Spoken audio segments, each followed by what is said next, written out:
Welcome, everybody. It's Grizzlies Media Day 2019-2020. Seems like we were just here for the end of the season, but there's a lot of excitement, a lot of energy, a lot of newness to this team, from the head coach to the front office, and definitely to the roster. We're all holding our rosters here. I'm Michael Wallace, Grind City Media, joined by Pete Pranica. You know him, play-by-play voice of the TV broadcast. Also, Chris Vernon, doesn't need an introduction. #1 Cowboys fan in the world, so how you feeling right now about your team, man? Terrible. But I will say, regarding this roster, I was just looking at it, and I think I have the deepest history with Dillon Brooks. And that should tell you what this roster is. I mean, I was trying to think, like, who have I sat and talked with for at least multiple years, and I believe Dillon is the only one. Well, we just did a block party with Ivan Rabb out in Cordova. Right. And I asked him about all the new players, and Ivan said, I think I'm the longest tenured Grizzly, me and Dillon Brooks. That's true. So, that tells you about the depth of this roster turnover. But that brings to me a certain element of excitement, because it's kind of like Christmas morning. You're going to open up that box, you're going to unwrap the bow and figure out what you have. And I think that there's some really, really good pieces here for Taylor Jenkins. And we all are holding our rosters for a reason. 13 of the 20 names that are listed on this roster are new. They weren't even here when this season ended back in April. So it's one of those situations where you look at the top. Zach Kleiman has come in, has taken over basketball operations as executive vice president. Taylor Jenkins was hired to replace J.B. Bickerstaff. And then when you look at the roster, big-time summer at the NBA draft, Ja Morant taken with the #2 overall pick, Brandon Clarke at the #21 spot. So you have energy, excitement, a newness from top to bottom. Pete, let's start with you, though. What's the one thing you're looking most forward to as we get into Media Day today? Training camp starts tomorrow, but from Media Day, what do you want to hear most from today? The parade on Beale Street for the Summer League Championship. We're still waiting on that. I think really what I'm looking for most is how well Ja Morant and Jaren are going to coalesce as a duo. They didn't have an opportunity, obviously, to play in Las Vegas during Summer League. These are two guys who, off the floor, you talk to Jaren, and he will tell you that they have become incredibly close friends, and hopefully the chemistry that they build will then start to extend. And then you get a sharpshooter from Serbia, Marko Gudurić. Is he going to be that outside threat that the Grizzlies have really, really been looking for? The other piece is Taylor Jenkins has so many new players, and I think this is it is in his wheelhouse, because everything he's talked about, guys, all offseason long is about family. It's easier to build family and cohesion and culture when you have a lot of new guys who maybe don't have previous history, I think. Mm-hmm. And this is one of these new guys. Chris, before you get there, we got our first guy. You're going to hear from all the Grizzlies, all the key players, all the new players, and everyone here on our stream right here at Grizzlies.com. And we're going to start first and foremost with Matt Mooney. Oh, Texas Matt Tech. Mooney's in the house. Texas I love Tech. Matt Mooney. Texas Tech NCAA Final Four game. You know what? I sir. was rooting for him the whole tournament because of my guy Sip. Sip. Yeah. Sip was there, and you guys had a squad for sure. And I remember I went when they signed you to this roster. I went back and I always check. I was like, I see what I tweet about these guys, right? And it was during the tournament, and I said Matt Mooney is pulling the Spike Albrecht, Grayson Allen, the white guy that's just going to go off in the tournament, right, that everybody knows his name. But how did this happen? Because you didn't play on the Grizzlies Summer League team, and then we find out, just a couple of weeks ago that you've been added to this roster. So how did your marriage with the Grizzlies start? Yeah, appreciate that tweet. You like that? Yeah, I like it. But, no, I worked out here for the Grizzlies. I had about 12 or 13 workouts. The Grizzlies were one of them. And I was kind of surprised, like you. I didn't play summer league with Memphis, and then all of a sudden my agent was calling me. He's like, "Hey, I like Memphis for you." I was like, "Really?" And he's like, "Yeah."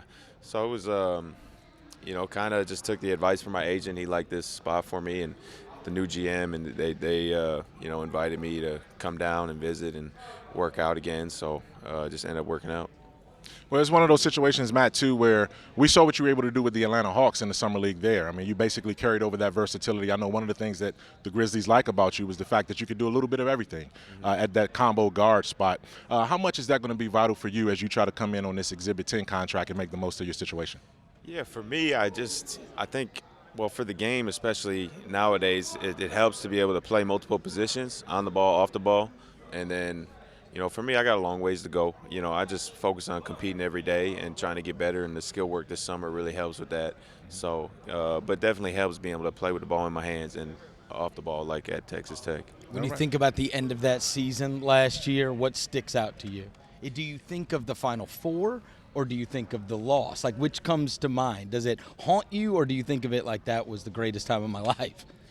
Yeah, I think of the loss a lot, but then I try to remember, like, you know, it was also the greatest experience I've ever had. I try to focus on the gratitude, like what I can be grateful for, my teammates, the run we made. Yep. But I think about the loss. It's hard not to. It really is. National championship. Made the Final Four, man. Made the Final Four. I know. No one could ever take that away from you. Well, Matt, listen, man, good luck, best of luck in training camp. I know you guys can't wait to get at it and continue to get at it with your teammates officially, so good luck with your situation this season. All right, thanks a lot. Nice That's to meet Matt. you, brother. Nice to meet you. And this is how eager these guys are. We're going to make a trade first and foremost. We're going to go from Exhibit 10 to the number 2 overall pick. That tells you how excited these young guys are to get training camp going. Ja Morant Or to get jumps their interviews in. done. Give me the day over with. One or the other. Ja, what's up, man? First of all, congratulations. Welcome. I know you can't wait to get out there and get it going.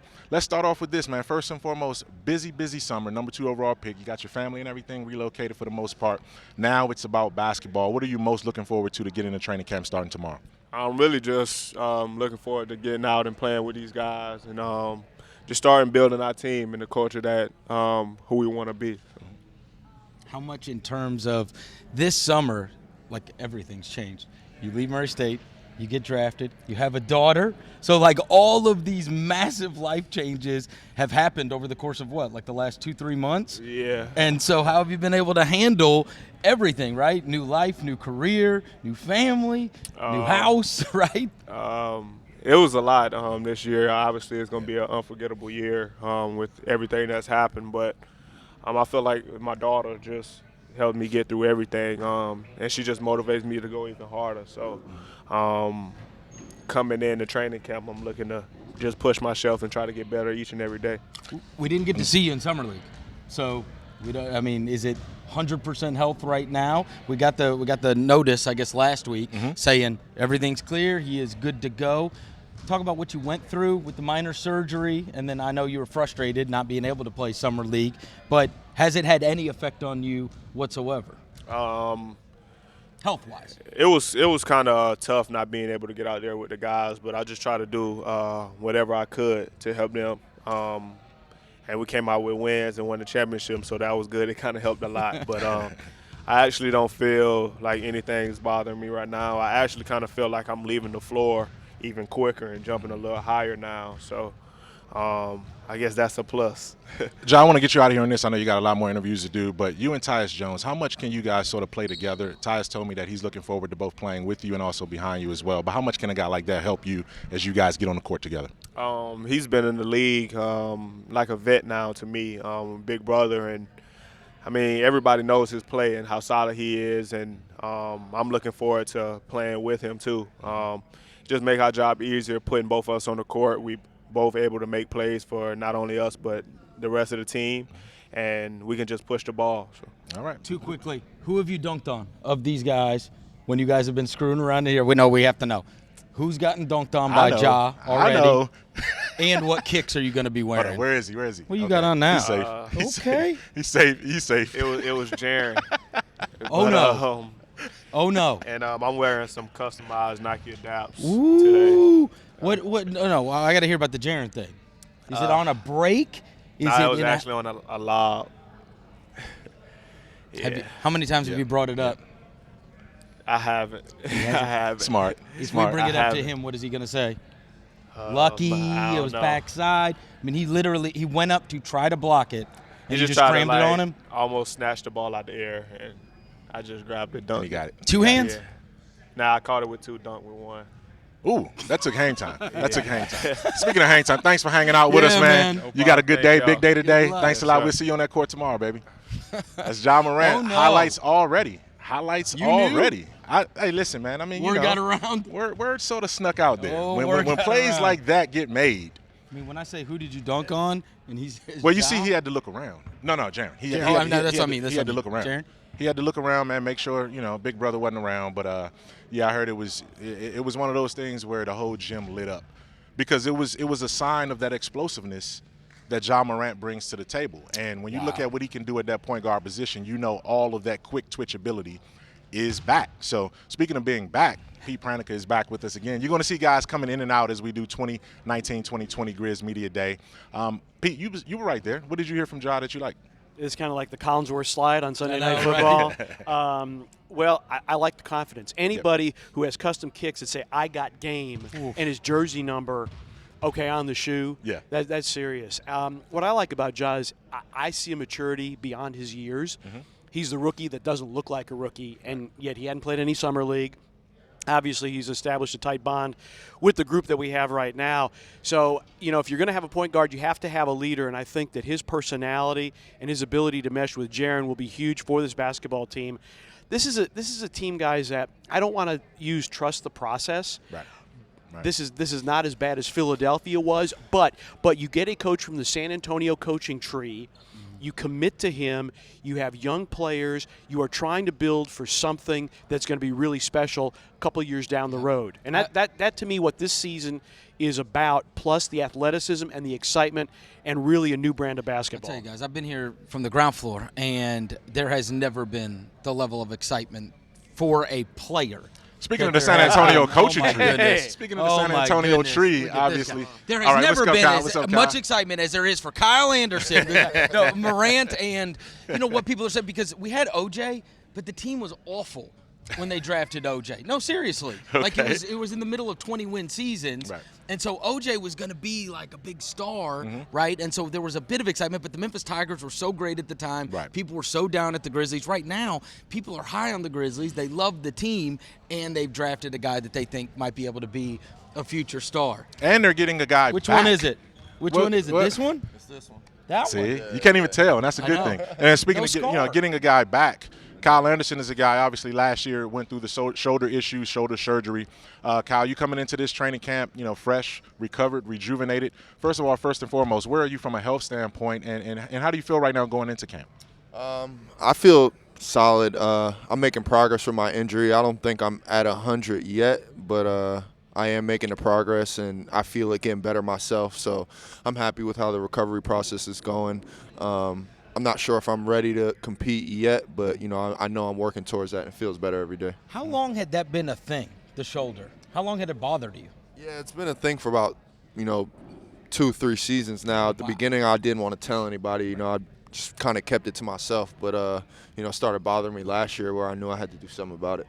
We're seeing more and more athletes at a high level, professional level. News story just came out. Cam Newton didn't really want to share what was going on really with his foot because of the competitive nature. How tough is it to sort of navigate that when you know you're not where you need to be, but you still want to get out there and play? Yeah, it's just the competitive, like you said, it's the competitive nature, and it's, we're trained to keep going. We're trained to not let anything bother you. So, we kind of trick ourselves into thinking everything's okay. And I think I did a good job at that in the beginning, but I wasn't, who was I fooling last year? It was something wrong with me. Your outlook now, because you signed here a couple of years ago, and you look at the roster and you go, hey, they got Mike Conley and they got Marc Gasol, and here's how I fit in with it. And now you're here and you look up and you go, who are you? Who are you? Who are you? Just where Kyle Anderson, where you think you fit in this now with the roster being completely remade? See, hold on. It felt like a couple years ago. It was just last year. Yeah. That's Oh how my long God. That's how long this seems, man. It seems like it's been 3 years. Right. But yeah, I'm sorry. I feel like I'm just a guy who's, semi been around the block. I've been in this league for 5 seasons already. This is my 6th. So we obviously have a young roster. Guys like Tyus, like myself, like Jay, like Solo. We're kind of older vets to this team. So, due to all the young guys we have. So just, a guy that's been around the block can share some experience, keep us weathered, keep us grounded, things like that. You didn't overlap with Taylor Jenkins in San Antonio, right? He was already gone by the time. Yeah. Well, you did. No, you didn't. Right. He had left right when you got there. But what do you know about his system and sort of what adjustments as you look, to sort of work your way back? How can you adjust your game to that system that he wants to play? I mean, well, he's came from playing under Bud, who's played under Pop. Well, I've played for Pop. So it's I've kind of been there before, kind of. I think I have a feel of what he's going to be about, but we won't know till we step into it. But we've talked, we've shared a meal together, so we're both excited. So I think everybody's excited. It's going to be a good season. See if we can zoom in on this. This is a new addition. Oh, yeah. That is spectacular. Whoa. Yeah. When did you get? I guess this was summer. Yeah, I picked up a new hobby over the summer. What, tattooing? You a tattoo artist? who You is did it Uh, yourself? These are both my grandmothers. That is Okay. incredible detail, though. Who did this? My boy Cliff back in L.A. It's incredible. Yeah, Cliff Chen, at Cliff Chen _ art. Make sure you get him. Run that back again. Run that back one more time. At Cliff Chen _ art. There you go. Just want to give him some love. He deserves it. Yeah. That is the most detailed, unbelievable tattoos I've ever So seen you in say my life. you say a hobby. So this means this is just the beginning then, huh? No, I'm not gonna go crazy, but I do enjoy getting tattoos. I enjoyed these 3 that I got this summer, so maybe some more in the future. Not a whole lot though. We got the grandmothers. The third is This is one of my buddies who I lost my Oh, rookie year okay. in the NBA. Paul Kim lost him to suicide, so I'd kind of like this tattoo. Can look down and see him smiling, so Okay. it's a good one. Oh, that's unbelievable. Yeah. And you personally have had some life-changing moments over the course of the last month, right? yeah, with surgery. That's the only thing. Surgery. Oh, and got a little one on the way. That's about it. That's what I was talking that's a about. big Come time, on, big time, surgery. big time, big time, Good big time. I grief. forgot. Oh no. Hey, you know we're rolling, right? You know we're live, right? Yeah, I forgot about the kid that's Cut coming. that out. Cut Come that on, my out. guy. Yeah. Well, Kyle, listen, man. Thanks a lot for everything, man, and good luck going into training camp. Speedy recovery, baby. Yes, sir. All right, Congrats, all right. man. Thank you guys. right. Appreciate you having All me. right. Shout no out problem. to Cliff. Yes.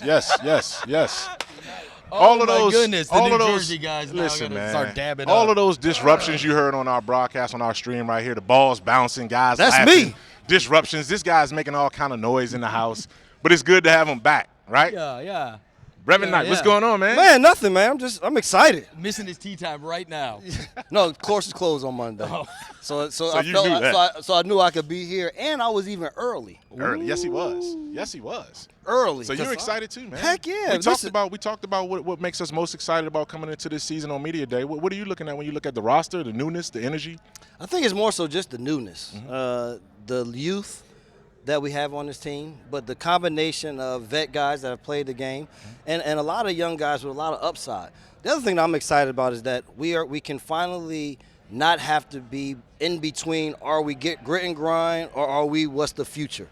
We are now at the future, and so it's an opportunity to talk about something that's fresh, meet a lot of brand new people, new coach, new coaching staff. So just the newness of it all has me excited. Well, nothing. Whether it's movies, whether it's elections, whether it's sports teams, nothing sells better than hope. And for the first time in a long time, there's real hope because like at the apex of the core four. You thought, hey, this team could make a West Finals, or this team, you get a break here, you get a break there, and maybe it'll bounce right. And then as the years go on, you start to think, all right, what's the ceiling? Yes, Right? What yes. is the ceiling on this? Whereas now we go into this and we go, what is the ceiling? And hope springs eternal. Like, what if Morant and Jackson turn into, star level players? The ceiling becomes a different ceiling than this franchise has ever had. And you just want to see development. As Taylor Jenkins says, you just want to get better every single day and build it incrementally. And we're going to build incrementally as well. We're going to make trades throughout the day. First trade of the day. We got to let Brevin bounce out. for a minute. He'll be he's back. gone. No. He'll I be made back. He this will was be my back. cameo He for will the be day. back. I'm glad I get to see these Grizzly fans. But John's going to come in here because John got a lot more game than I have right now. Said, "Pay me So in cash." I'm going to go over here and get on this Nintendo Switch and work on my Mario game. How you doing, buddy? Nice to see you. Here you go, sir. You enjoy it. It's a nice seat for you. Have it ready for you, buddy. John, Brevin Knight, Pittsburgh. John Nice to meet you, Konchar. man. Hey, John, how you doing, man? Nice to All meet right. you. Of course, I know you, man. I saw you play Summer League. I know what Yep. you could do. I saw you, one of the most productive players in NCAA history across the board. That versatility as one of those combo guards. He doesn't have a position. Let me tell you this. He's the embodiment of positionless basketball in terms of how he plays the game. Shout out to Marko Gudurić because he is the only player after Konchar that I had to go to YouTube to do all my research because I was like, wait, what? Because how did you end up at the school you ended up at? And during the course of that, as you're showing out, are Division I teams all coming to try? I mean, when I say Division I, like Power 5 teams, are they trying to poach you away from there, trying to get you to transfer, trying to do the sixth year, all this kind of stuff? Yeah, I redshirted my first year, so I had an opportunity to transfer, but like some teams kind of went around the way, but I didn't really take it in advance or take it in at all. So I kind of just did my own. How many offers did you have coming out of high school? I had 2. I had Chicago State and Purdue Fort Wayne, which was IPFW back then. Yeah. I wasn't very like my senior year. No one really wanted me until the end, but I committed. So. How tall were you? 6'4", like 165. Yeah, I mean he's Pretty he's a Grizzly, man. You've been here, you know, basically all your life, the existence of the entire franchise. You know these sort of grit and grind mentality type guys. Right. And although stylistically we're moving away from that grit and grind playing style, he embodies the grit and grind mentality because of what he's able to do, overcome some obstacles, play at a lower profile situation, produce big time numbers. I mean, this is a guy, like I said, ranked in the lead career-wise in scoring, assists, steals, rebounds. And we saw a little bit over in Summer League, too. I know you had a little bit of a bump and bruise there in Summer League that stopped your momentum. But what was that experience like being with the Grizzlies in Summer League, sort of getting your feet wet with this organization? Yeah, it was really fun because we went to Salt Lake first, and we played 3 games up there. I played in 2, and it was really fun just kind of getting to know everybody a lot more because we had the extra 3 or 4 days.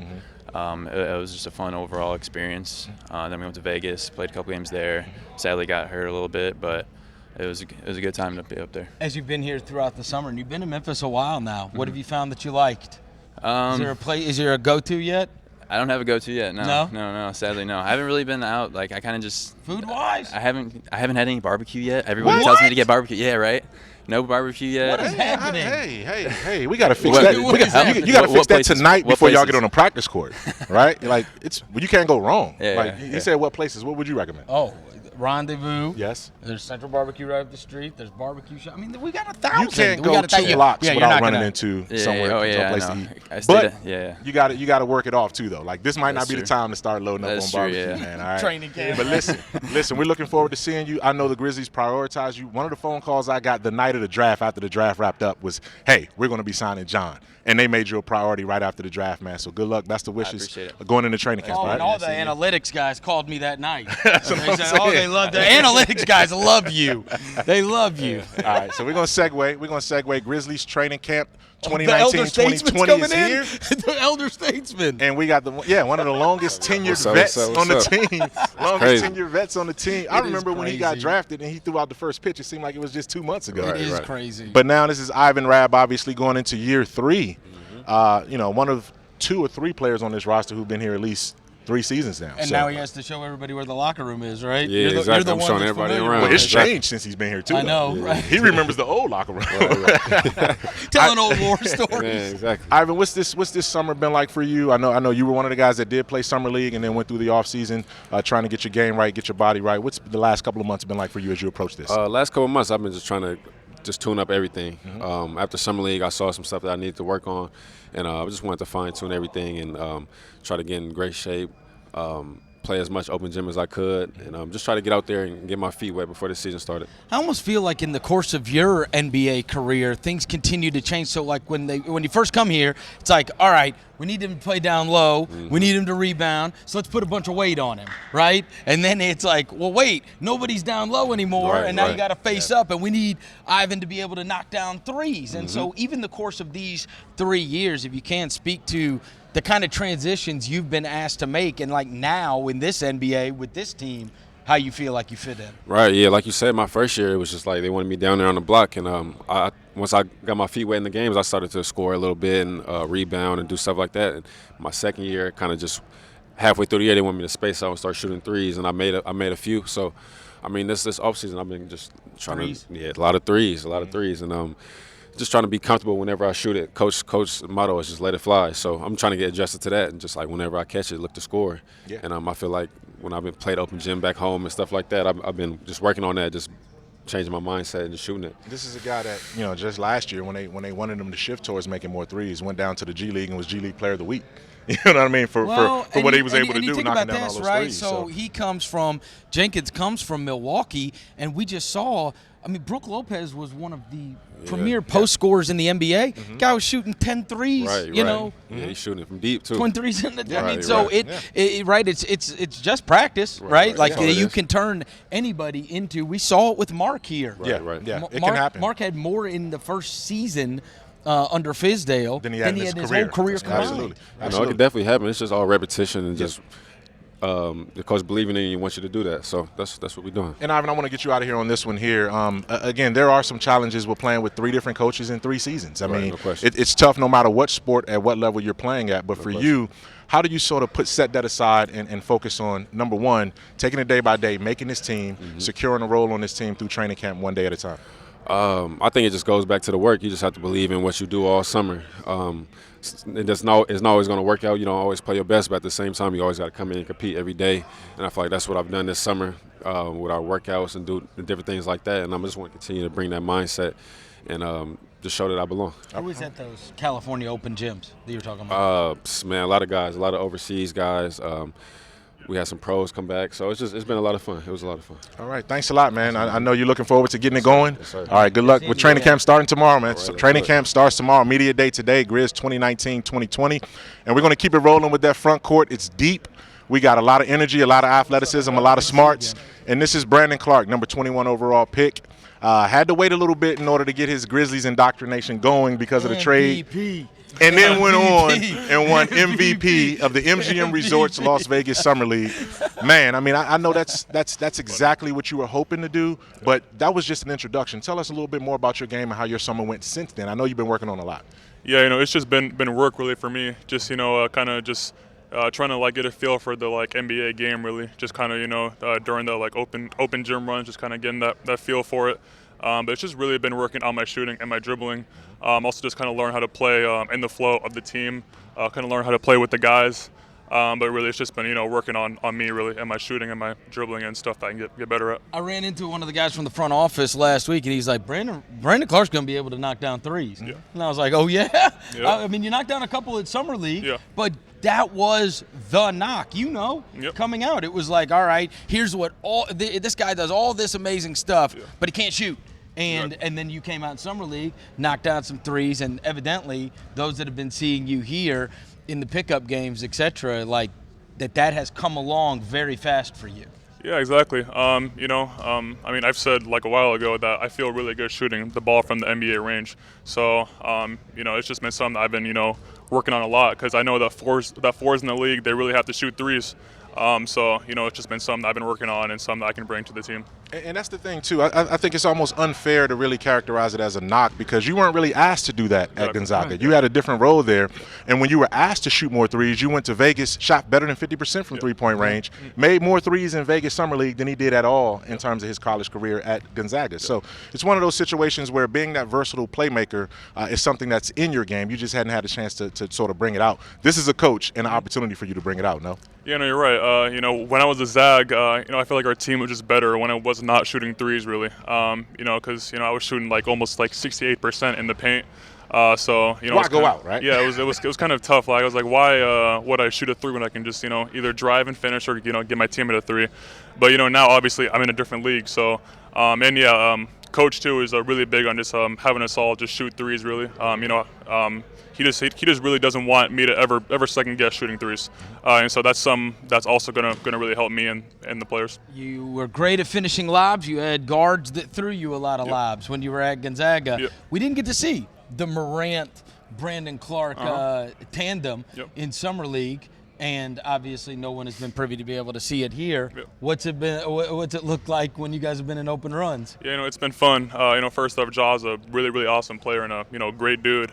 He just kind of got back probably 2 or 3 weeks ago, so I haven't really been able to play with him that much. But from what I have seen is he's a very great passer, and playing with him and the lobs with him is going to be something that's very special. Brandon, has it seemed like it's been an off season for you? Because I know you had a boatload of workouts coming out of the combine. Then you go through the draft process. You play Summer League. And then I've seen you walk across the street seem like every other week here. Yeah. So you've been in Memphis for a minute. Yeah. Are you rested? Are you ready? Or does it seem like it's just another day in this process for you? Yeah, it has been a very, very long summer for me. Just all the workouts, the draft, Summer League. But, I feel great, though. I feel rested. So, I wouldn't ask for it to be any other way. So, yeah. Ja told us he dunked on Jaren. Have you gotten anybody? I'm not going to say that.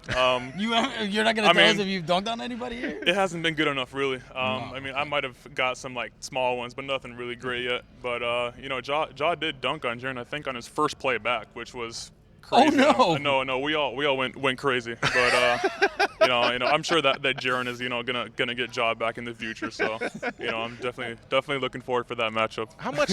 How good does it feel to have that youth, that energy, man? I mean, when you just just the play you're talking about just now between John, Jaren, and yourself, you throw that in there, and then you sprinkle in some of the mid-career veterans like Jonas, and then obviously Tyus and Jae and those guys. What can this team be in terms of meshing all of that youthful energy with some mid-career veterans? Yeah, I mean, great. I mean, it's a mixture of just, having me, Jaren, guys that can jump, and then having, Jae, and then, other guys that can shoot it, and, that are vets kind of. So, I just feel like if this team can mesh, we can be something very good. And I think that with so many young guys, I can only imagine you guys know that, the expectations are low. You know where you are picked by everybody. But I sense that all of you think we can prove a lot of people wrong, and we're going to be a lot better than people think that we're going to be. Mm-hmm. Yeah, for sure. I mean, it's not really. I mean, like, we aren't shocked really seeing us being picked low, but that's great. I feel like that being that like underdog makes it better and makes winning games even better. It's something that I've been always too. Just kind of being in that like underdog role. So I feel like that it's much easier too being in that role, and I just think that this team can fit that role and do great in it. All right, he says being in that underdog role, but you can find him above the rim for sure, night in and night out this season, man. For sure. Brandon, thanks a lot for joining us, man. Thank you. All right. Thank you. MVP. We need to get it as preseason. That first game, we go to the free throw line. Oh man, appreciate it, man, and good luck starting tomorrow when it's official training camp. Thank you so much. Thank y'all. All right, that's Brandon Clarke. Again, number 21 overall pick, one of 2 first-round draft picks for the Memphis Grizzlies. And again, man, he like I said, I keep using the word embodies. He embodies that excitement, that energy, that youth. You see the spring. It looks like he's dropped a few pounds too. He's really trying to position himself to play that small forward role. Well, Mike, the number 2 pick overall in Ja Morant didn't play in Summer League. Mm-hmm. Last year's number 4 pick overall didn't play in Summer League. And then the guy they drafted with their 2nd pick in the first round went out and won the Summer League MVP and was the best player in Vegas. I mean, that when we were talking about hope and hope springs eternal, that's part of it, because it's like, okay, the 2 best young guys, and there was a lot of guys that played in Summer League these last couple of years. But the Grizzlies, theoretically, 2 highest draft picks, they're not even there. But the other guy's the one that wins Summer League MVP. Yeah, he was really good out there, too. Yes. Like, I was out there for the You were whole there. time, and he Eric Hasseltine, got better ladies and night gentlemen. in, night out. So, yeah. You just roll in and just start Well, I talking was because he just doesn't told- need an introduction. He Look, doesn't need an introduction. the bosses said, I need you. Exactly. You go sit down and you grab a mic, man. What do you want me to do? So, no, he was Brandon was really good out there. And, what I liked the most about it, and he said it on one of the interviews we put on the site, was, hey, I know I'm not playing Kevin Garnett out there, but if you're going to go out and play, you might as well go out and do what you do to the best of your abilities. So he took advantage of the matchups, but he knows there's another level to get to. So I think that's the thing I like most about the 2 rookies, is that both of them in their careers have always had to work for what they got. You talk about some of the other high-name guys, R.J. Barrett, Zion Williamson. Those guys have been prodigies since the time they were this tall. Right. Ja Morant was sitting in a gym and got an opportunity to play, ended up with a scholarship because of it, then worked his way up at a mid-major. And Brandon Clarke started at San Jose State, ended up at Gonzaga, and they see the opportunity now to do what they love to do and chase that brass ring of being an NBA not only player but potential star or major contributor.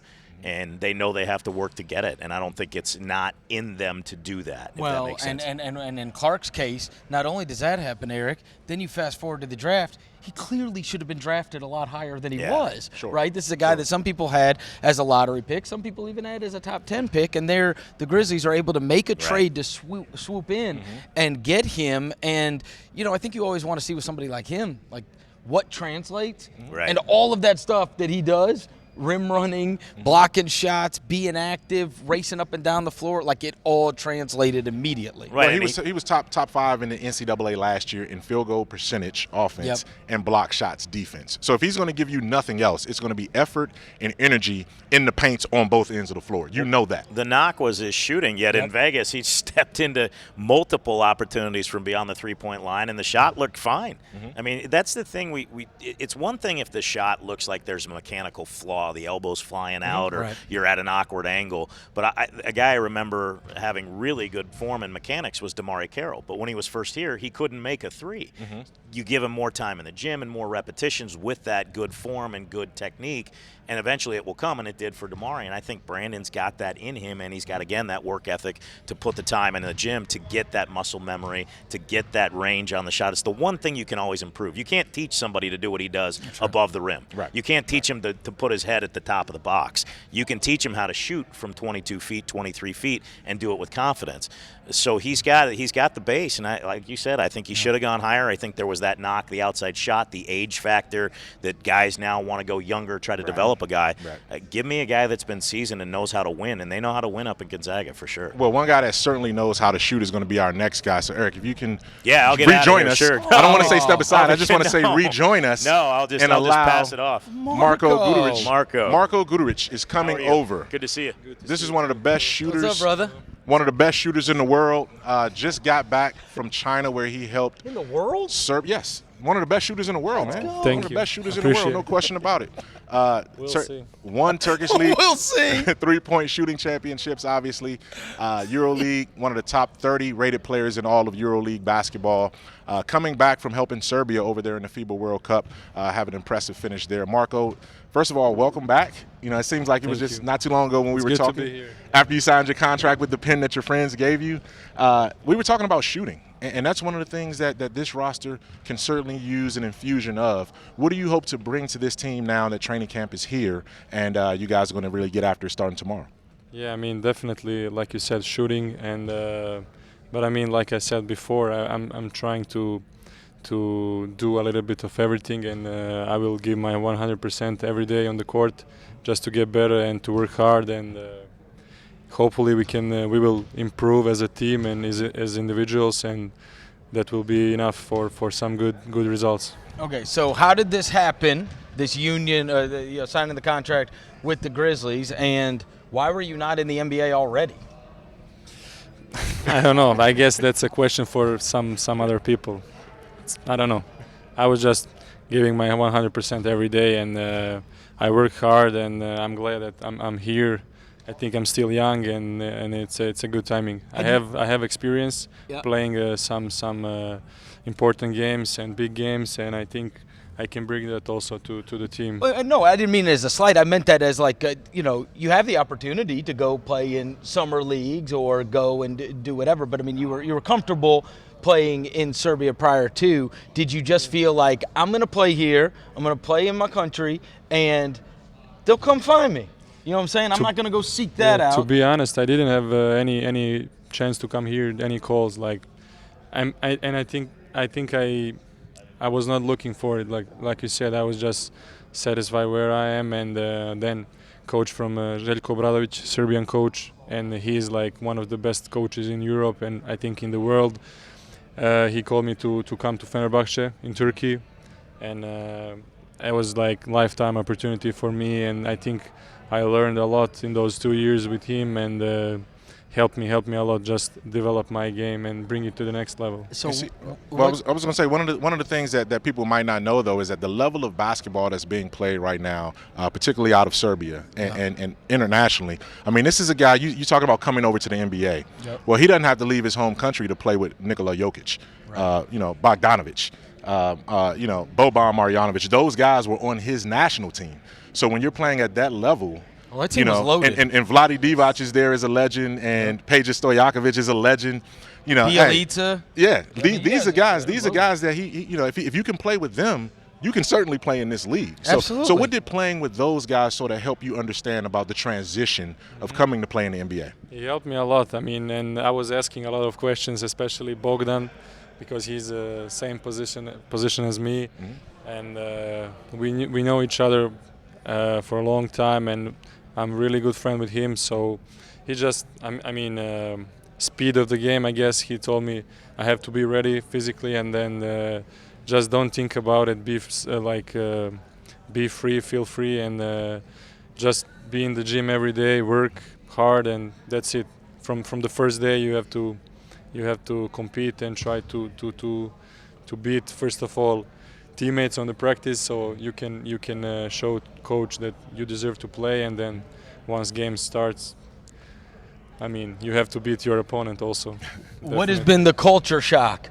So now you come to America, right, for the first time. You're not used to it. So what's been – give me some things that are different about America that have really stood out to you about living here or being here. To be honest, I didn't see much. I'm just 7 days here, but it's similar to Europe, let's say. Yeah, but for example, comparing to China, it's much different. I was in China for 1 month, and there is completely that's a completely different world. But it's not that much different than where you're from. No, I mean the food is and just people, and people are nice. They welcome me very good, and they want to help, and I'm just I spend most of the time here, still trying to find the apartment, but yeah, I mean it's similar. Yeah. It's not people from Memphis like to go somewhere else. You got a spare room, right? Yeah. You want to stay at our house? You got to play with kids. But they but I mean, like, people move from Memphis and they're like, oh, I miss the barbecue, or I miss this, or I miss that, right? Still didn't try barbecue. I heard about it. Still haven't done it? No. You and Konchar need to go together. Yeah. That's what we need to do, because Konchar hasn't had it either. What do you miss already? Is there something like that was authentically your hometown that you always had that you miss already, or you think you're going to? I'm going to, but right now just people. I miss just my family, my girlfriend. That's it. Oh man, he misses his girlfriend. We got to get her over here, right? We got to get her over here, right? Yeah, but after training camp, they have problems getting a visa. So, oh man. But hopefully. All right, you FaceTime, right? Yeah. You just FaceTime. That's it. We're gonna work that out. My family, my brother. That's it. My friends. All right. Well, Marko, look, man, thanks a lot. Good luck with training camp starting tomorrow. Thank you. And Thank you, guys. best wishes too. Marko. Marko? Yes. Marko. Free Marko. Free Marko. Let's get her over here. All right, God, he's his girlfriend over here. Let her. Sub. He's already pulled you out. I thought he let him play through mistakes. Break. Yeah, you got him talking about his girlfriend that can't get over to the country, man. Golly, that's kind of tough. What's going on? I just asked him what he missed. He said his girlfriend. It's a good thing to miss. It's a good thing. It's a very good thing to miss. You got a good guy on your hands, right? You hadn't already found a new one. That's right. Coach Taylor Jenkins obviously is sitting here with us. Coach, thanks a lot for joining us here on Grizzlies Media Day 2019-2020. It's here. I know it's been a busy offseason. It seems like things hadn't slowed down, but now you guys officially kick it off tomorrow. What are you most looking forward to establishing those principles tomorrow on the court? Yeah, I mean, it's been an amazing summer. A lot of work's been put in on the floor, off the floor, and it's really about now it's official. So it's the eve of a new season. Tomorrow, there's nothing like the first day of training camp. So, all the stuff that we've kind of installed so far and just kind of building on that, that's the most important thing for me. Are the Pop training camps like the Budenholzer training camps, and are the Pop and Budenholzer training camps going to be like the Taylor? Like, what have you taken away from the training camps, methods that you want to use, or something that you've been aware of and thought, hey, if I ever run a training camp, this is how I want to do it? Yeah, I think, Bud took some things from Pop, and I'll obviously take a few things from, Bud, but we're going to make it our own here. And, I think our guys are going to enjoy our first camp. We're not going to, grind them into the ground too much, but we're going to teach a lot. This is that period of time before we start playing games where we got to really install a lot and talk about how we're going to work, talk about how we're going to play on the court. That's the most important thing. And we're going to play too. We got to get these guys that love to compete. So in everything we do, whether it's drill work or scrimmaging, we're going to get after it, and hopefully there's a lot of energy, and it's going to be a great first week for us. We've talked about this. You and I talked about this earlier this summer, but each guy that's come through here talked about one-on-one time that either you spent with them or some people on your staff spent with them. How important? You talked about the relationship building and understanding where everyone is coming from, going in collaboratively together. Yeah, I mean, we're a team at the end of the day, but we're also individuals. And to me, as you mentioned, like I've talked about relationships, that's key to me. That's fundamental to me, is because in order for me to be the best head coach that I can be, I got to know these guys. I got to know what they're motivated towards, because we're ultimately trying to get our team goals accomplished, but I want them to get their individual goals accomplished. And that's why we built our coaching staff out, coaches that are great at player development on the floor, but off the floor as well. And that's just paramount to me to get to know these guys, because I want to be able to motivate them. I want to be able to push them and challenge them to be better than they are right now. And same token, they got to challenge me to be a better coach. So once once we got those relationships in place, that's going to carry us through because I really want to get to know people and care for them. That's what we're all about here in Memphis. Handling Morant, because when you're the number 2 pick, you are propelled into a star-level position. People buy tickets to go see Ja Morant play, and now he is moving from being the point guard at Murray State, where he performed great against the best competition, but it is going to be a major difference, as you know, and the hardest transition is for rookie point guards. If you can, like, kind of what you're going to be doing, dealing with him right off the bat in training camp, and knowing there's an awful lot of attention on a guy who's in this incredibly challenging situation, right? Yeah, I mean, he's aware of it for sure, but I think he's self-motivated. He's not worried about all the pressures or, man, this is what happens with rookie point guards. You know, he's going to be thrown into the mix right off the bat, and we're going to challenge him to get better every single day. So I know he's super excited, can't wait to get back on the floor, and, you know, he's fully healthy, ready to go, which excites all of us. And, you know, he knows he's built to shoulder a lot of that responsibility. Had that at the college, has had it in his personal life, and, you know, now he can get to translate that to being an NBA point guard. Does he remind you of anybody you've been around? He's unique. Not really. I mean, their playing style is unique. His maturity at such a young age is unique, and he's just got this great spirit about him that, you know, I really haven't seen from anyone in that position at that age yet. At the same time, you talked about being able to have playmakers everywhere on the floor. So some of that pressure of running every single set is not going to be on him. How much do you anticipate using both Ja and Tyus together in some of those lineups, and how compatible can they be on the court? Yeah, I mean, you can never have enough playmakers on the floor, in my opinion. Obviously, we got to ultimately have shot makers as well, but in order to get those shots, we have to have the playmakers 1 through 5.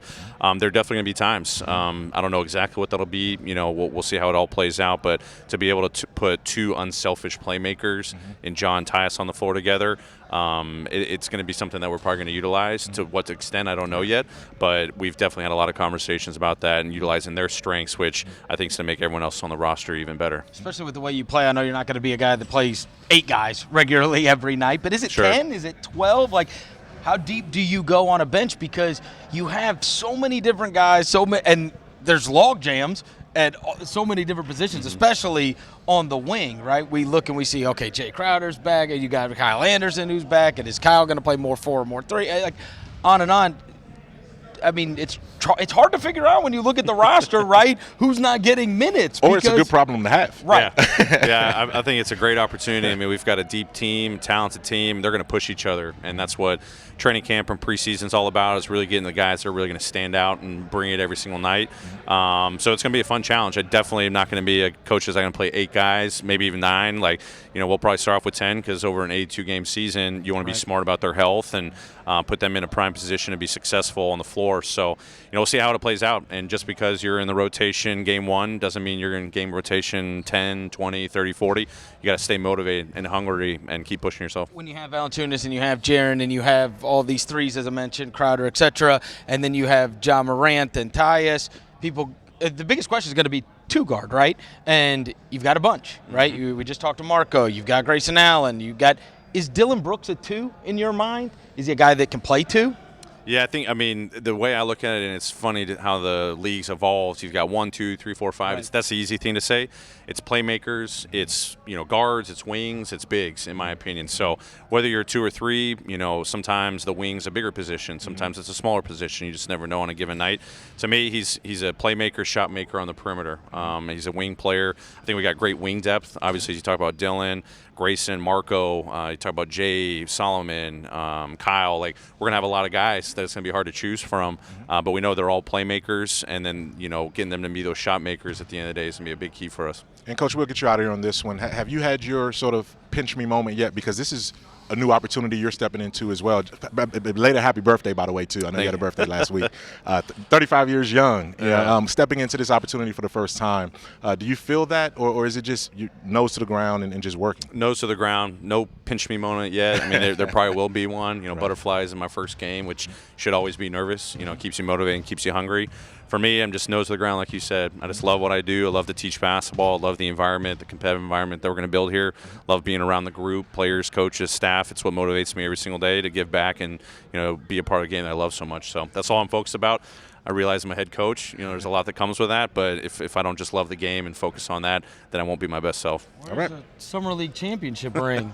You're not flaunting it here? No ring. I mean, like, look, the Summer League championship coach, Taylor Jenkins. We had the MVP earlier in Brandon Clarke. No, the summer went great, right? It's a great start, Yeah. and hopefully it leads to more great accomplishments individually and team in the future. Building.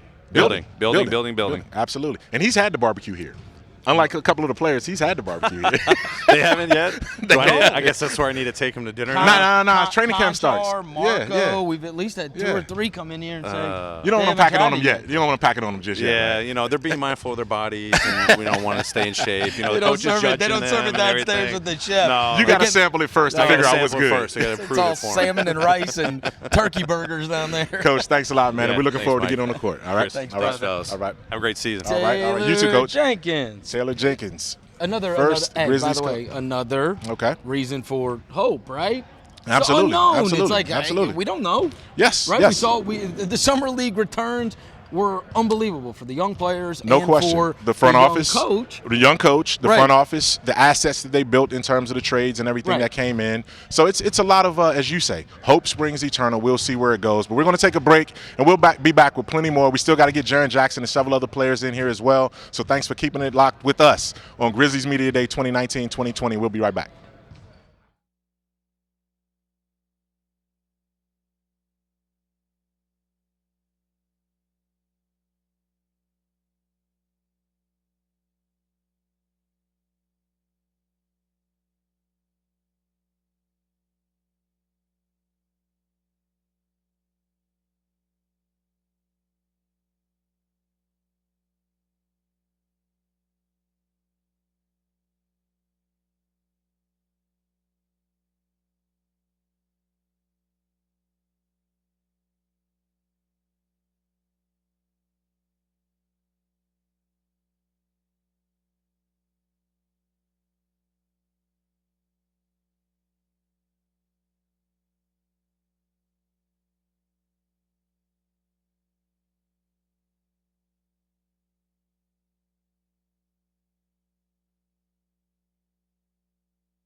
And we're back for Grizzlies 2019-2020 Media Day. I'm Michael Wallace, Grind City Media Senior Editor.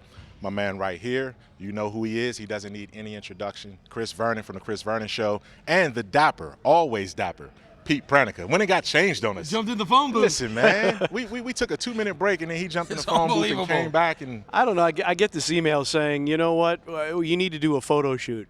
Okay, fine. Fine. They said they need more photos of me. Well, really? Nobody needs more photos of me. You said schedule it between my GQ and my Esquire photo shoot, right? So it's like GQ, Grizzlies. Well, Esquire this well, afternoon. Lang Whitaker hooked that up, of course. writing for GQ. So there you go. That's right. Well, Pete, we've heard from majority of the rosters so far. You've been off camera right here listening to everything as well, too. Taylor Jenkins just came in and talked about getting better every day, the professionalism going into training camp, and just the versatility that he has. He doesn't have 1s, 2s, 3s, 4s, and 5s. He has wings, guards, and bigs. So when you talk about that and you look at the positionless approach that these Grizzlies are going to take, what comes to mind with that versatility when you look at what this team is capable of being as they try to mesh for training camp? I like Brandon Clarke a lot. Yeah. I mean, when you talk about a guy who is a positionless basketball player, I think Brandon Clarke, and you may have heard the rim rattle back here, Brandon Clarke is dunking the basketball for the cameras, and he'll dunk the basketball an awful lot. I'd like the approach that it is positionless basketball, because at the end of the day, can you play the game or not play the game? It doesn't matter what your position is going to be. And I think you get Tyus Jones, and now how can he combine with Ja Morant? And Brandon Clarke's going to play a different role here at the NBA level than he would have at Gonzaga, I think, simply because of the size difference between college and the NBA. So the fact that you do have positionless basketball and then you are versatile makes it very, very difficult for the other team to figure out exactly how they want to match up.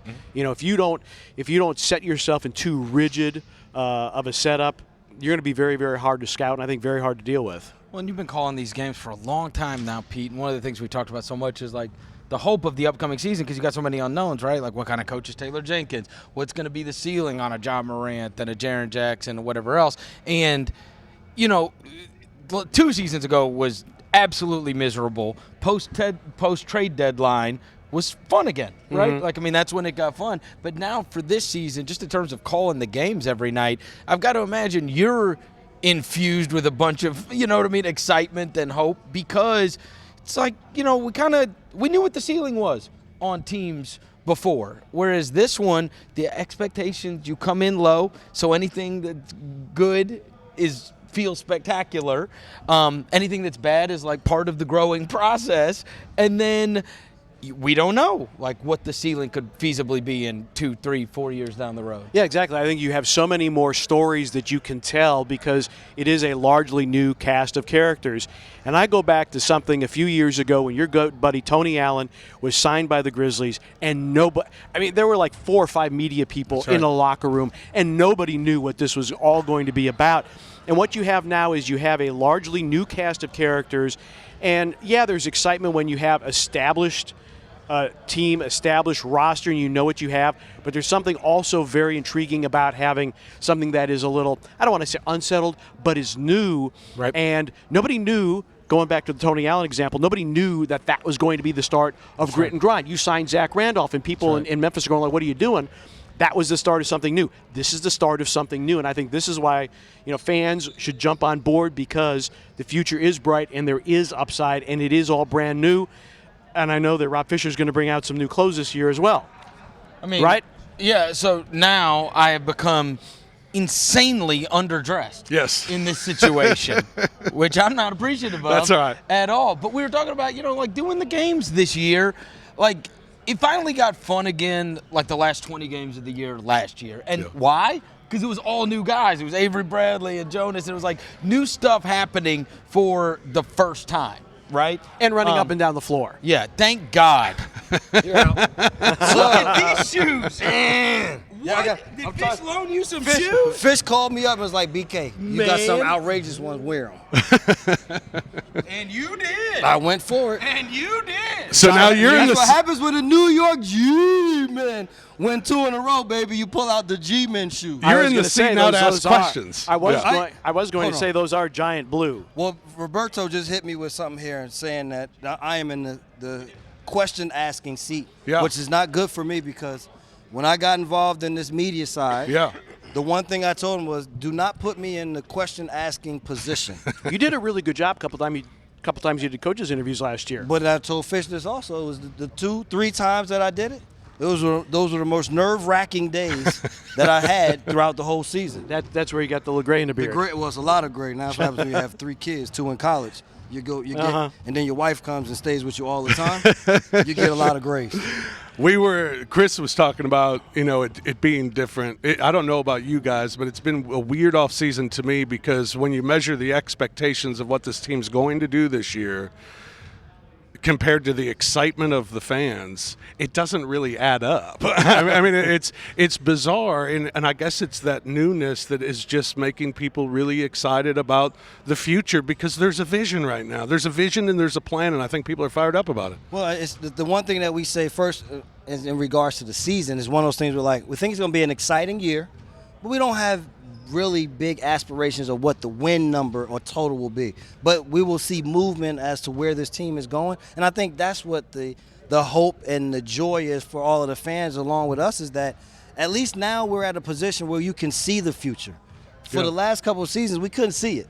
It was very blurry. We didn't know what type team this was going to be. But now we have in place what the team is going to look like, new coaching staff. So the excitement and the joy is there because we finally had a position with this team after the last 2 seasons of knowing at least the direction in which they're going. Yeah, I mean, when you look at the West, I mean, the West is crazy right now, okay? Probably the only team that is out of the playoff race right now is the Phoenix Suns. Everybody else is going to be a playoff contender. So the West is going to be phenomenally tough. We talk about player development, and that is going to be a focus of this year's team. Brad Jones moves over from the Memphis Hustle to be an assistant coach, all right, for Taylor Jenkins. Phenomenal player development guy. Did a great job with the Utah Jazz. You know him from there. Yes. Niele Ivey, who's done a fabulous job on Muffet McGraw's staff at Notre Dame. You get Scooney Penn. Knew he was going to bring that Notre Dame. Well, yeah, I thought he would go to her first. St. Louis girl, too, by the way. Wow, you guys just connected. We're kind of family with Niele. So She's an African-American woman, so that's my connection. and the one holdover, Vitaly Potapenko. All right. You talk to people around the league, and they will tell you that one of the best big men developmental coaches in the NBA is Vitaly Potapenko. So player development is going to be a very, very large piece of this. The progress may not be measured as much in wins and losses, but we're going to have to document and I think be sensitive to how players are developing. And there is a vision. We know years ago, Mike Heisley said, I've got a 3-year plan to get us back in the playoffs. And it worked out. Yeah. Zach Kleiman, Jason Wexler have that same type of vision because you're going to look at some of these teams are going to come back to the pack in 2 or 3 years, and Memphis is going to be on the rise. You were on a Charlotte team that's like this. Yes. So going into the season, I mean, is it all about, let's be better at the end of the year than we are now? Is it let's develop, let's see who we are at the end of the year than we are now? Well, and the other thing is we want to, now first and foremost, we're going to compete every night. It's not an excuse that it's a young team, a brand new squad. The only thing that it is you also want to make sure that you keep in mind what you're trying to get accomplished. And if they can do that along with the plans of the players, then they'll be just fine. Yeah. All right. It's time to we're out of here. All right. Bring in the professionals. Yeah. Don't they look professional? Yeah. Look at you. Hey, we got the Squad. We got the franchise. Squad. Squad. We got the In a 3-on-3, we would still win right here. Look at this dude. Oh, What? You can't even run. You can't even run anymore. What's up, Jay? Gang in the building. That's what I'm saying. The franchise players are back. Oh, Grizz but Media we Day got 2019, something to talk to you 2020. about. Hey, you always got something, man. I asked Ja somebody Morant, snitched. I said, So he yep. just straight What's snitching. up? Straight No. snitching. You dry snitching here? Nah, he ain't even dry snitching. I He's straight moist snitching right I here. asked Ja. I said, have you dunked on anybody? That's all I said. You That said is he an dunked? innocent question, isn't it? Uh-huh. He caught me one time. It was a lob. He caught me one time. It was a lob. Yeah. That's all I asked. That's an Yeah. innocent question, right? He got me. He didn't want to answer either. He didn't Right? He wanna didn't want to answer. answer. Such a But then humble who guy, came in you know? here? Who came in here and just straight? Who did? Who was that? Who was that came in here and said, "Yeah, he got him"? Who was that came in? Was that Brandon? Brandon Clarke. Oh, of course, he probably said it like, oh, yeah. Oh, yeah. He got it. So we're gonna get this one out of the way. No hesitation. Take us through that exchange during the individual volunteer workouts. These guys obviously getting ready for the season, getting their bodies in shape. What happened, man? From the horse's mouth. He went for a lob, and I was down there. I didn't think they would throw that. I thought I was good, and I just put my hand up, and then I seen him jump, and I'm like, oh, they threw it. And then he got it, and I jumped a little at the end, a little late, not enough. He got some stuff with him, so it's gonna happen though. Hey, look. If he can dunk on you, he can dunk on That's what I'm saying. anybody, It's gotta right? be. It's gotta be bittersweet, because you know what he has in this game. He's on your team. Oh yeah, no. But yeah. you also know, hold up for a second, dude. I'm here first. Yeah. I was a little sick, because he's not on my team in that drill. So I was like, man, I'm trying to win, but I want you to do that when we get going. So this was a big summer, right? You obviously had fun following along with the summer league team. We saw you out there in Vegas a bunch, but then you were out in Vegas on your own, playing and for that Team USA team. Mike was out there covering you. If you can, speak to that experience and what you took from that, how you think that can help you going forward, because I think there's a lot of huge superstars in the league that experience of playing around all those guys in those events has had a profound effect on them after they did it in the summer. It's high-level basketball. It's being around some of the best coaches. It's a great learning experience and a great environment where you can really push yourself and see how you play with players you don't usually play with and how you can mesh quick, because that tells a lot about how quickly you can get it on the fly, and that can help you when you're doing draw-ups on your team and different things like that. Even though your team will have chemistry, you still have to know little things on the fly. And Jaren, you also said at the time, too, that being around that environment where the best coaches in the world, best trainers in the world, seeing the work ethic that high-level elite basketball players go through every single day from training table all the way through. Those are things that you can sort of pick up and sort of bring back. And Coach Jenkins said that's been your mindset all summer long, just a growth mindset. How important was that for you? I take every day at a time, I focus on winning the day. So whatever I have to do that day, whether that's a workout, whether that's going over something with coach, whether that's, strength and conditioning, anything like that, working with the medical staff, anything I got to do, I just make sure I go step by step and I don't look too far ahead, but I take every day to try to win it. So when KG was here last year, one of the things he talked about was expressing to you, hey, be yourself and take over and be this. It's hard when Mike Conley's been here a decade and Marc Gasol's been here a decade. But now, and especially going into this training camp that starts tomorrow, do you feel like now, even though you're kind of thrust into it, it's only your second year in the league, that now it can kind of be hey, this is my team now, right? And I've got to be the guy every night, and so that becomes a little easier to express yourself and speak up to your teammates. I mean, they made it easier for me when last year Mike and Marko really made it easy for me to, learn what that role would entail and understand at some point that I'm gonna have to be the one that's telling people to do this and do that, and you do it in your own way. That's what KG is saying. You be yourself. You do it in your own way. And leadership comes in a variety of ways, and everybody can do it in their own way. So I'm gonna bring my piece. Everybody's gonna bring their pieces, and that's how you make a team. And Jaren, we'll get you out of here on this one. Do you feel like just the dynamic from the players on this roster to the personalities on this roster sort of allows you to grow into that role that you're talking about this year? I mean, we get along so well. It's crazy. We were together with each other all summer, and it was longer than expected because we were able to, win it, which expected meaning for everybody else, because I thought we were going to win it as soon as I saw us in practice. And, we were just, because of that, we just worked together all the time. And it's great now because we're meshing when we work out together, we're meshing when we live together, we're meshing off the court. So those two things going hand in hand, that's great. All right, that process starts tomorrow officially when training camp practices get going. So, Jaren, welcome back, man. Good to see you back on the court. They've got you good in 2K. Yeah. You've been playing with it? A little bit. A little bit. Have you? Yeah. All right, bet. Hey, and you know what? You cannot stay in front of Morant. At all. They made him awesome. Yeah, he's all right. All-star level status. Really good. Get them badges, you know what I'm saying? All right, Jay. Thanks, man. Jaren. All right. Jaren Jackson. Jaren Jackson Jr.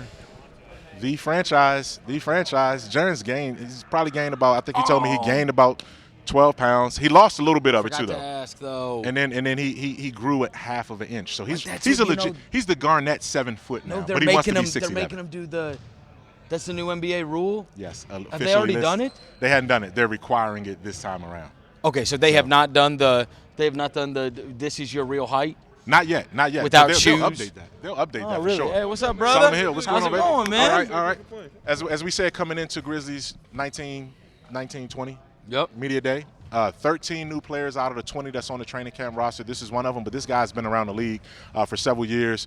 Mid-career veteran. We talked about those guys and how vital their roles are going to be on this team. Solomon Hill. Solomon, what's this process been like for you, sort of making this transition, being in different environments, but coming here to Memphis? What's your thought and your mindset? It's been amazing. The group of guys that we have here makes it easy. The coaching staff, the changes that we're making are all positive changes. When you got a young guy, energetic guy like Jaren, and the other guys, we got Kyle Anderson and another guy that we consider as a vet, a guy that comes from a winning culture, and we keep adding pieces. It only pushes us in the right direction. Well, and this is kind of odd for you, I can imagine, because you're there with Trae Young and John Collins, and now you move to a team with Ja Morant and Jaren Jackson, and you're a veteran on both of these teams. What kind of lessons do you take away from being around those guys? That was a young, exciting team that really looks like it's going to be on the come up, and now you transfer over to another team where it's not unlike that situation, and right? then before that, New Orleans too, right? When AD was young, Yeah, AD right. and those guys, Most AD definitely. was young, right? So you've seen this before. Yeah, most definitely. And, I think the best thing, and it's crazy because I was only with Atlanta for like maybe not even a week, Right. So in the expectations and thinking, going to Atlanta and being with those guys is, the transition of being here, being in the West, and being with the guys that we have here, and being a person that's been in the West the last few years. It's crazy because you look at the dynamic of both cores. You look at Atlanta and what they're trying to do, and in the East, and you look at what we're trying to do here, and I think it's a little more prominent where you are in the West. The West can go from 11 teams can be fighting for 8 spots, and so it's a different animal in a sense. But we have the guys. I believe we have the guys to kind of get something going, and this is a new era, and we look forward to it. When the Grizzlies acquired you, did you say, that's because I had them big games? You did. You had big games. Hey, I cannot tell you how many times I cursed your name. I'm like, Grizz killer, right? So I'm he's like, on the Grizz killer? Yeah, I'm He's a like, Grizz Sal, killer? man, will you stop hitting threes? You had like more in one half or one game than you had like in any game that season so far, right? For sure, and it's comfortable here as far as I have family here. Definitely excited to be here around family. Really? And this was my grandma, grandpa, aunties. Yeah, I got a lot of They're family all out here. here? Yeah. okay. I didn't know that. Have For they sure. always been here? Yeah, they've been here for about, I want to say, at least like the last 7 years, 7, 8 years. So, Okay. yeah, for sure. Okay. Oh, that's great. And it's exciting, I think it's definitely different. I was an opportunity to come here. I think it was between like New Orleans and Memphis when I was a free agent, and so it's a place that I feel like I can call home because it's a place that wanted me as well. What do you sense, or what have you gotten a sense to your role being here? You're on that wing. There's a lot of questions in terms of who are threes, who are fours, but primarily the 2 is also wide open. It seems like I know you've sort of slid between all of those roles, 2, 3, and even some small 4. What is your comfort zone, and what have you seen in terms of the dynamic of this makeup here? I think our style of play and what we want to accomplish out on the offensive end and defensive end allows for positionless basketball. Yeah. We have guys that are going to be put in certain places. You have Jonas, who's going to be that 4 or 5. Maybe more 5 right now. You have Jaren that can play both spots. You have Ja that we want to have the ball in his hands. But the thing about everybody else is they can play multiple positions. You're talking about Kyle Anderson, who can play the 1 through the 4, and even sometimes, depending on what it is, the 5. Right. I think that's the thing that we try to hang our hats on, is being able to not only get after it defensively, but on the offensive end as well, and having the ability to play multiple positions allows for different units and different people to be out there. You see a lot of these, veteran guys, they'll write the letter to the younger me type of stuff, right? And now that you've been in the league for a long time, you have that opportunity. You don't have to write a letter to the younger you. You're on a team with a lot of younger yous, right? So that message is theoretically the same. And so what do you try to impart to young guys that are coming in the league? Because you're going to look around that locker room, and there's a lot of guys going through this for the first time, or certainly they're very young in their NBA career, about lessons you've learned, and if you could go back in time and maybe do something differently, you might have. Yeah, no, I think most definitely it's just kind of like going out there and doing it. Being somebody that doesn't just, Coach said talk is cheap. And that's the one thing I kind of learned early on in my career being with the Indiana Pacers. my first year we had the best record in basketball, and that's a testament to the guys that we had in the locker room. That's every single individual person, from a starter to the guys that barely seen the court. And I think we have to kind of understand that as a team, as you know, it may not be your night tonight, or you may not be in a rotation early in the season, but it doesn't matter. You have to stay with it. You have to make everybody better, and it's not just about you. It's about the team as a whole, and every person brings something to the table. And I think the young guys, you know, even, you know, whoever it is that we have on this team, it has to understand that it's way bigger than you. Solomon, we'll wrap up on this too. I mean, as you were going through sort of your career path here, you've been at a lot of stops. Are you at a point now where you feel like, okay, now is a chance to sort of reset and dig in and drill down and sort of redefine where you are and have something to prove with a chip on your shoulder going into this opportunity? Oh, for sure. I think every year is another year to try to prove it, but this is a new destination. It's definitely a new role, and it brings a little bit more inspiration to my journey because, you know, we have a goal that we want to get better. You know, we have new faces, not just on the court, but in the front office and the coaching staff, and we're all trying to come in here and kind of create you know, a system and a program that kind of just works, that speaks for itself over a long period of time. And I think it is different in my career, and I actually look forward to that opportunity of being a part of something new. Were your grandparents in the shape where they would be able to come to games? And oh, whatnot? you know my grandma. She's in a wheelchair, but she comes every time I'm out here, and I play. I always get her ticket. So you know, I definitely you gotta keep that on the low. I'm not trying to be getting everybody tickets, but yeah, they definitely will come to games for sure. Oh, that's awesome. Man, when y'all had a barbecue, make sure we get the invitation. Yeah, right. All right, for sure. Since you in town now, you know what I'm saying. Nice to meet you. All right, Solomon Hill, thanks a lot, man. Appreciate it. He's gonna be a career broadcaster. You can tell smooth, immediately with some of these guys. Yeah. You can tell that he's either broadcasting or coaching. I will bet you any amount of money Solomon Hill will either be a broadcaster or a coach after he is done. Oh, the communication skill is there. You know, he's another 3-and-D guy, a two-way guy. He has a lot that he can bring to the table from a veteran experience level too. Again, one of those mid-career veterans that can help sort of bring these young guys along. You listen to him talk, and that is exactly what you want a veteran guy. Some nights he ain't gonna play. Some nights it's not your night. And there are the resentful veterans that look around and they think I should be playing. And I you know what I mean? I've made my bones in this league, and why is this young guy playing over me? Or there's the ones that want to help the situation, and that message of it's bigger than you. It's not about you. That you need somebody in the locker room that understands that, is willing to impart it, because you know what young guys do. I lived it. It's you go into the locker room after another loss, and you know what they're all doing? They're all checking their own stats on the stat sheet, right?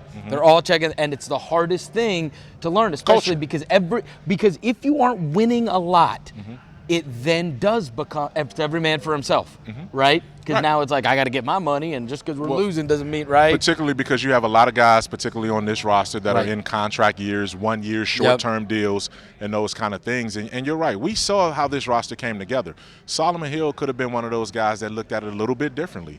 You know, we saw, you know, Andre Iguodala is a guy that's not here. He's on the roster. He's in a different dynamic in terms of what he wanted. It doesn't necessarily line up with his career ambition at this stage of his career. But some of the other guys feel like they can help this young team along. So there's still a lot more to come. We're just getting started. Well, really, we're not just getting started. We're about, you know, we still got plenty of other players to come through too. So stay with us. We still got Jonas Valanciunas coming up. We still got several other guys that Chris Vernon is going to ask some crazy questions to. So keep it locked on Grizzlies Media Day 2019-2020. We'll be back soon.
And we're back to Grizzlies Media Day 2019-2020 training camp. Media Day today. FedEx Forum training camp starts tomorrow. The Grizzlies go through the week. 2-a-day practices Tuesday, Wednesday, Thursday, recovery day on Friday, and then the open scrimmage, open practice over at MUS on Saturday. So get over to MUS and join us, Fan Frenzy, Fan Fest. And then Sunday is the first preseason game. Maccabi Haifa of the Israeli League is coming in at 2 o'clock at FedEx Forum as the Grizzlies get into preseason action. Chris, they open the season on the road October 23rd at my favorite destination, the Miami Heat. Obviously, I've been there for 10 years before I came here. And then the home opener 2 nights later right here at FedEx Forum, so get your tickets. They're going to be playing the Chicago Bulls. So 901-888-HOOP, get your tickets, 901-888-HOOP. So as we lay out the next several weeks in terms of what's coming up, what are some of the things that you want to see from this team from the first open scrimmage to the preseason game, and then from the preseason game to the very first regular season opener on October 23rd? How much progress do you want to see along the way? Well, I mean, listen, the first thing is Morant. Yes. I mean, see because, him, period. Yeah, right. we just haven't gotten to see him yet. I was one, and so I came by this honest, throughout his time in college. My wife went to Murray State, so I paid attention to Murray State for the last couple of years, and I thought Morant was going to be a superstar, and I was on that early with absolutely no belief that the Grizzlies would have any chance at having him, right? So I don't have to, they didn't draft Ja Morant and then all of a sudden I'm like, oh, this guy could be a superstar, right? I thought that anyway because I really do think that he can be one of the great players in the league and what he brings to the table. But, we've seen him at Murray. We didn't get to see him at Summer League, which is a better indication of though it is still a far distance from what an NBA team looks like, there's a lot of guys that look like NBA guys and certainly have the size and the speed of NBA guys. We haven't seen him in this type of pace game. We haven't seen him when it's not 2 20-minute halves. We haven't seen him, and obviously the majority of his schedule is against the Ohio Valley Conference. Right? We got to see the Alabama game and we got to see the the Marquette game, here and there. But those are singular games throughout a college season. This is an every night deal. And so what does he look like when you put him on an NBA court? And the other thing is, what does a Taylor Jenkins team look like? What does it look like out on the floor in terms of expectations of how good I think they're going to be, how much I think they're going to progress? You want them to look competent. You want them to look like they know what they're doing, right? You want to be able to look out there and say, hey, because there's so many things that you're going to figure out. Last 5 minutes of a game when it's a 2-point game, that stuff, that's years, man, to figure out how to be comfortable in those situations. But basic stuff is, what do you look like on offense? What do you look like on defense? And is that something that we can say, this is how the Grizzlies play? Not trying to figure it out every night. Like, here's what the Grizzlies team looks like. This is what the foundation is. That's what you want. As Pete Pranica rejoins us, Pete, I was just asking Vernon, what do you hope in terms of the progression is from Saturday's open scrimmage, Sunday's preseason opener, to the October 23rd regular season opener against the Miami Heat? What are some of the things that you need to see this team progress through training camp? Well, I'm right there with Chris. I think any team worth its salt in the NBA has an identity. They know how they want to play. It's a little more convenient this year because you do have such massive roster turnover and a brand new coaching staff with the exception of one assistant coach, that now you can create that. And you can say, because you've worked with Zach Kleiman, if you're Taylor Jenkins, in getting players here, okay, this is how we want to play. This is the identity that we want to have. Establishing that identity and being able to play it for 48 minutes. It's easier because you have so many new players that you can say, okay, here's where we're going. The problem is, again, to Chris's point, it's how guys communicate with one another because they're still learning each other's names. And you know this, Pete. We started off 4 or 5 seasons in a row there. Certainly, Jaeger started off, and then the Fizdale year, and then even the JB year, where it's like, okay, at the beginning of the season we say pace and space, and that's the way the league's going, and this is the way we're going to play. And they say, oh, hell, we can't win like that. We're back to going and we're slowing it down. And then, you look and you go, all right, now you're still at the bottom in pace. No matter who coached the team with Mark Gasol as one of your best players is never going to be this fly up and down the court, even if you have him shoot more threes and is trailing the play. And so everybody always went back to, and then we go into the JB year and they make it an edict. we're going back to grit and grind. Like, bro, we end up doing that every year anyway. Whereas this year, like, you can believe in the pace and space and flying up and down the court because that's the personnel. Right, because the personnel that you had previously, if you wanted to win games, right. if you aspired to make the playoffs, you had to play that way. Yeah. Otherwise, it wasn't going to work. But you've got a totally different cast of characters now, and they will figure out the best way to win games in the West. And it's certainly not going to be walk it up. I mean, JB wanted to go kind of countercultural. I think you have to go with the flow, particularly with this roster. Mm-hmm. When you look at guys like Jaren and Brandon Clarke and John Morant, this is the way that you've got to go. Because if you don't go this way, then and these young guys, this is how they want to play. They want to play up and down. And you have that ability now. And the other thing, too, that you guys may have touched on is for so many years the Grizzlies have aspired to be like the San Antonio Spurs. Mm-hmm. Now you've got a guy who was a part of that program, came up from an internship with the Spurs, and you look at that San Antonio coaching tree, and you look at Brett Brown, and you've got Quinn Snyder and Monty Williams, and I'm probably missing a few in there, that have been successful wherever they have gone. So hopefully that secret sauce that they make in San Antonio is going to translate to Memphis. And, I think you give Taylor Jenkins an opportunity to really establish himself and set up a culture. I think you have a chance for success here. I really do because I think it starts first and foremost. I mean, even though R.C. Buford and Greg Popovich are the front faces, are the front facing guys, it's still a collaborative approach. And I think this was the first time we talked about how Jaeger had one situation, Fizdale inherited another, then JB took over and had to go back and forth. What you had this summer was a top to bottom reset.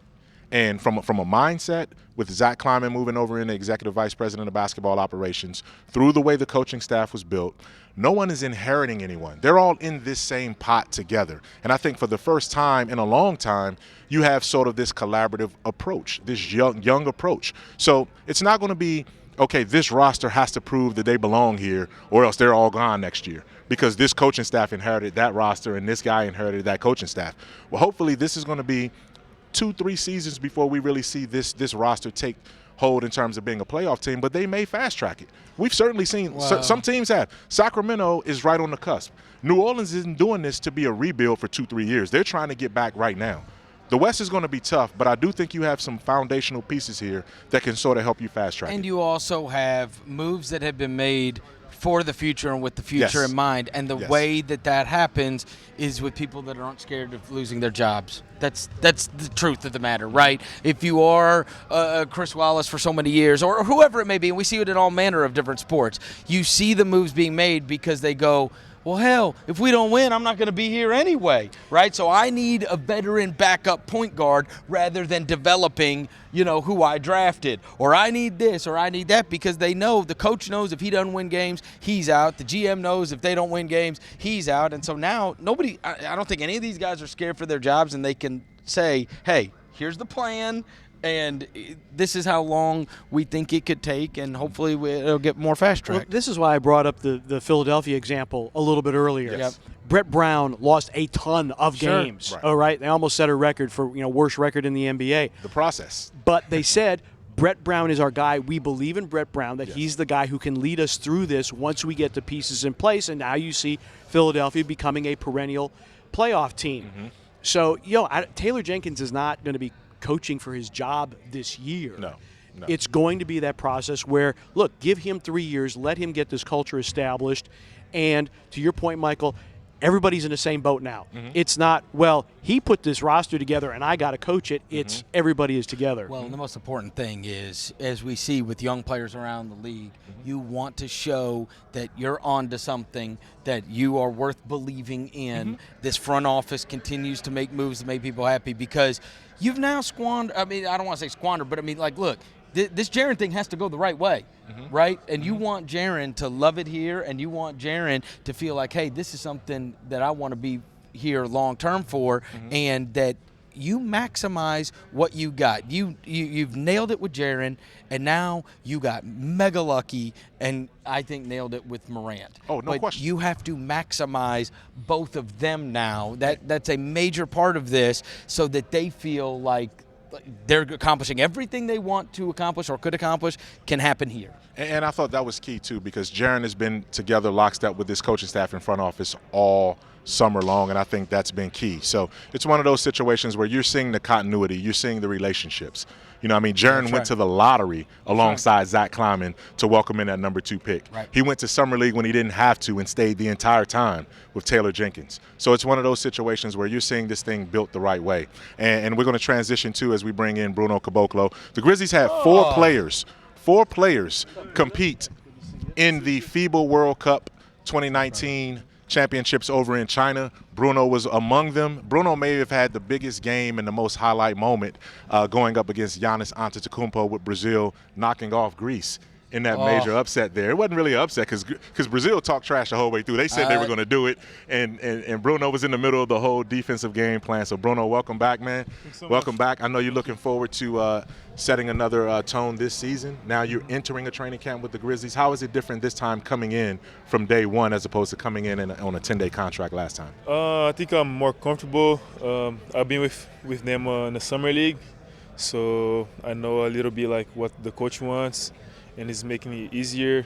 The guys, a very good group of guys, and everything's going. It was very fun, and I'm enjoying it. All right, so now we've been talking about guys getting dunked on. Have you dunked on anybody here yet? And were you here for Jaren? I think so, but I don't remember, so I won't say. You don't remember? You don't remember? I do remember, but I don't know what's on who. I'm going to tell you something. Hey, look, I saw on your Instagram, it was your birthday, what was it, like 2 weeks ago? Yes. You look like you had the most fun birthday of anyone ever.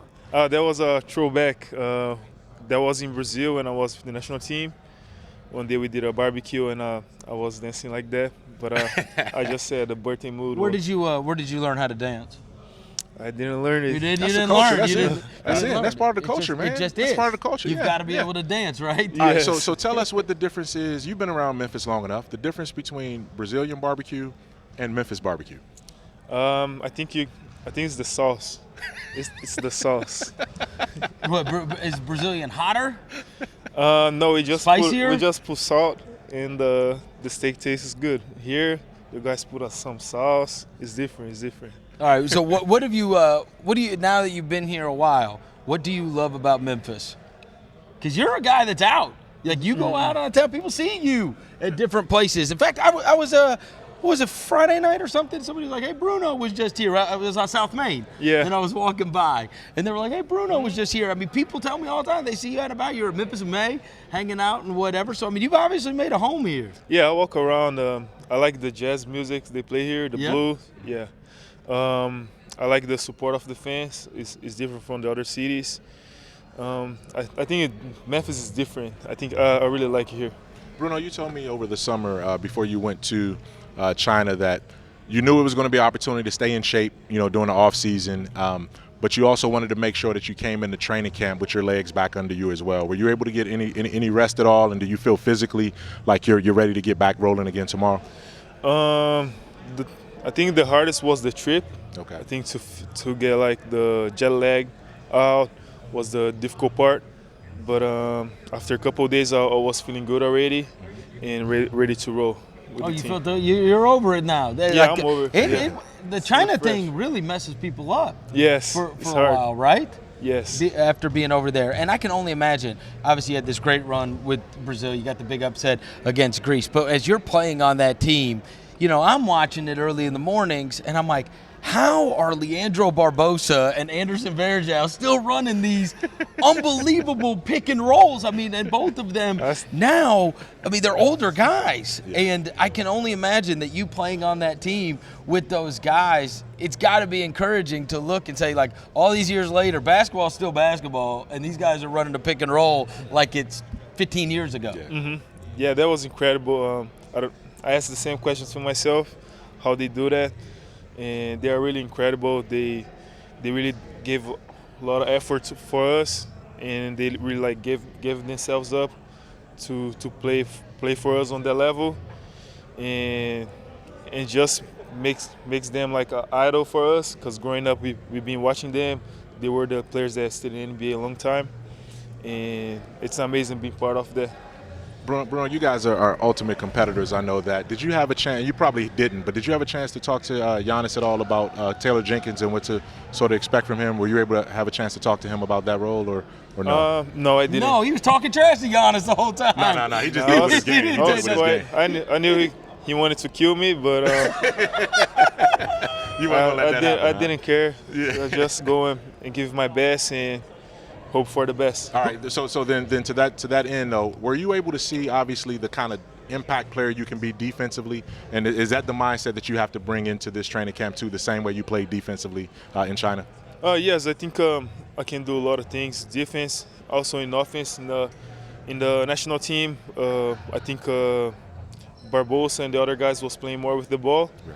But I think I can do a lot of stuff on offense and defense. I just got to prove it now. Who's the biggest thing in Brazil right now? Like if I went there, it was Anderson Silva for so long, right? Yes. He's like the national hero, but I mean he hasn't been fighting now. Who's the biggest athlete in Brazil? I think it's soccer now, Neymar. He's the biggest? Yeah, I think it's the whole national team. Yeah. I think Brazil right now in soccer, they're on going up right now. Right. And soccer is Neymar's the guy. The thing, yes. No. All right, Bruno. Thanks a lot, man. Yeah, thank you, guys. All right. Hey, we still gonna take Bruno. you up on that offer, man. We're gonna get to Brazil one of these days. All right, we're gonna follow you. All right, for sure. Let's for sure. go. All right. So as we go from Bruno to DeAnthony Melton. DeAnthony, thanks a lot, man, for joining us. Good. One of those good. young, dynamic point guards, man. Yeah. I think the Grizzlies did well at the point guard position this offseason with the guys that they brought in. The versatility, the athleticism, all the excitement at that position, and you're a part of that. I know you're still dealing with some things with your back, and that didn't allow you to play summer league, and now you're going into the training camp with the same situation. First, update us on where you are and sort of how the injury came about, and what do you need to do to get yourself back on the court.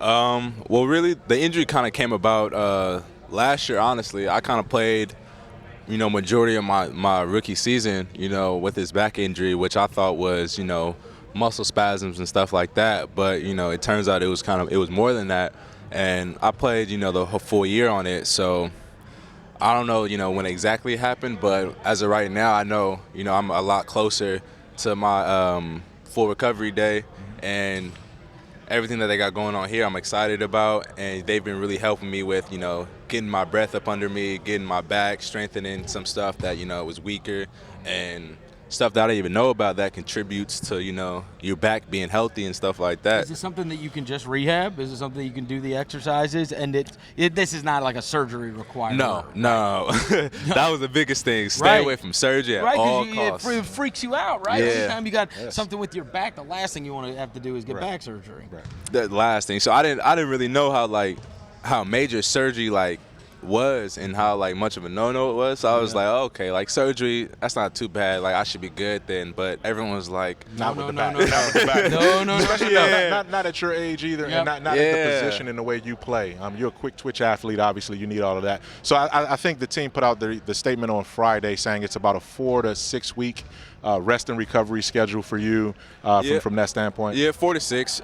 So which is towards the tail end of it, and just to hear 4 to 6, it's kind of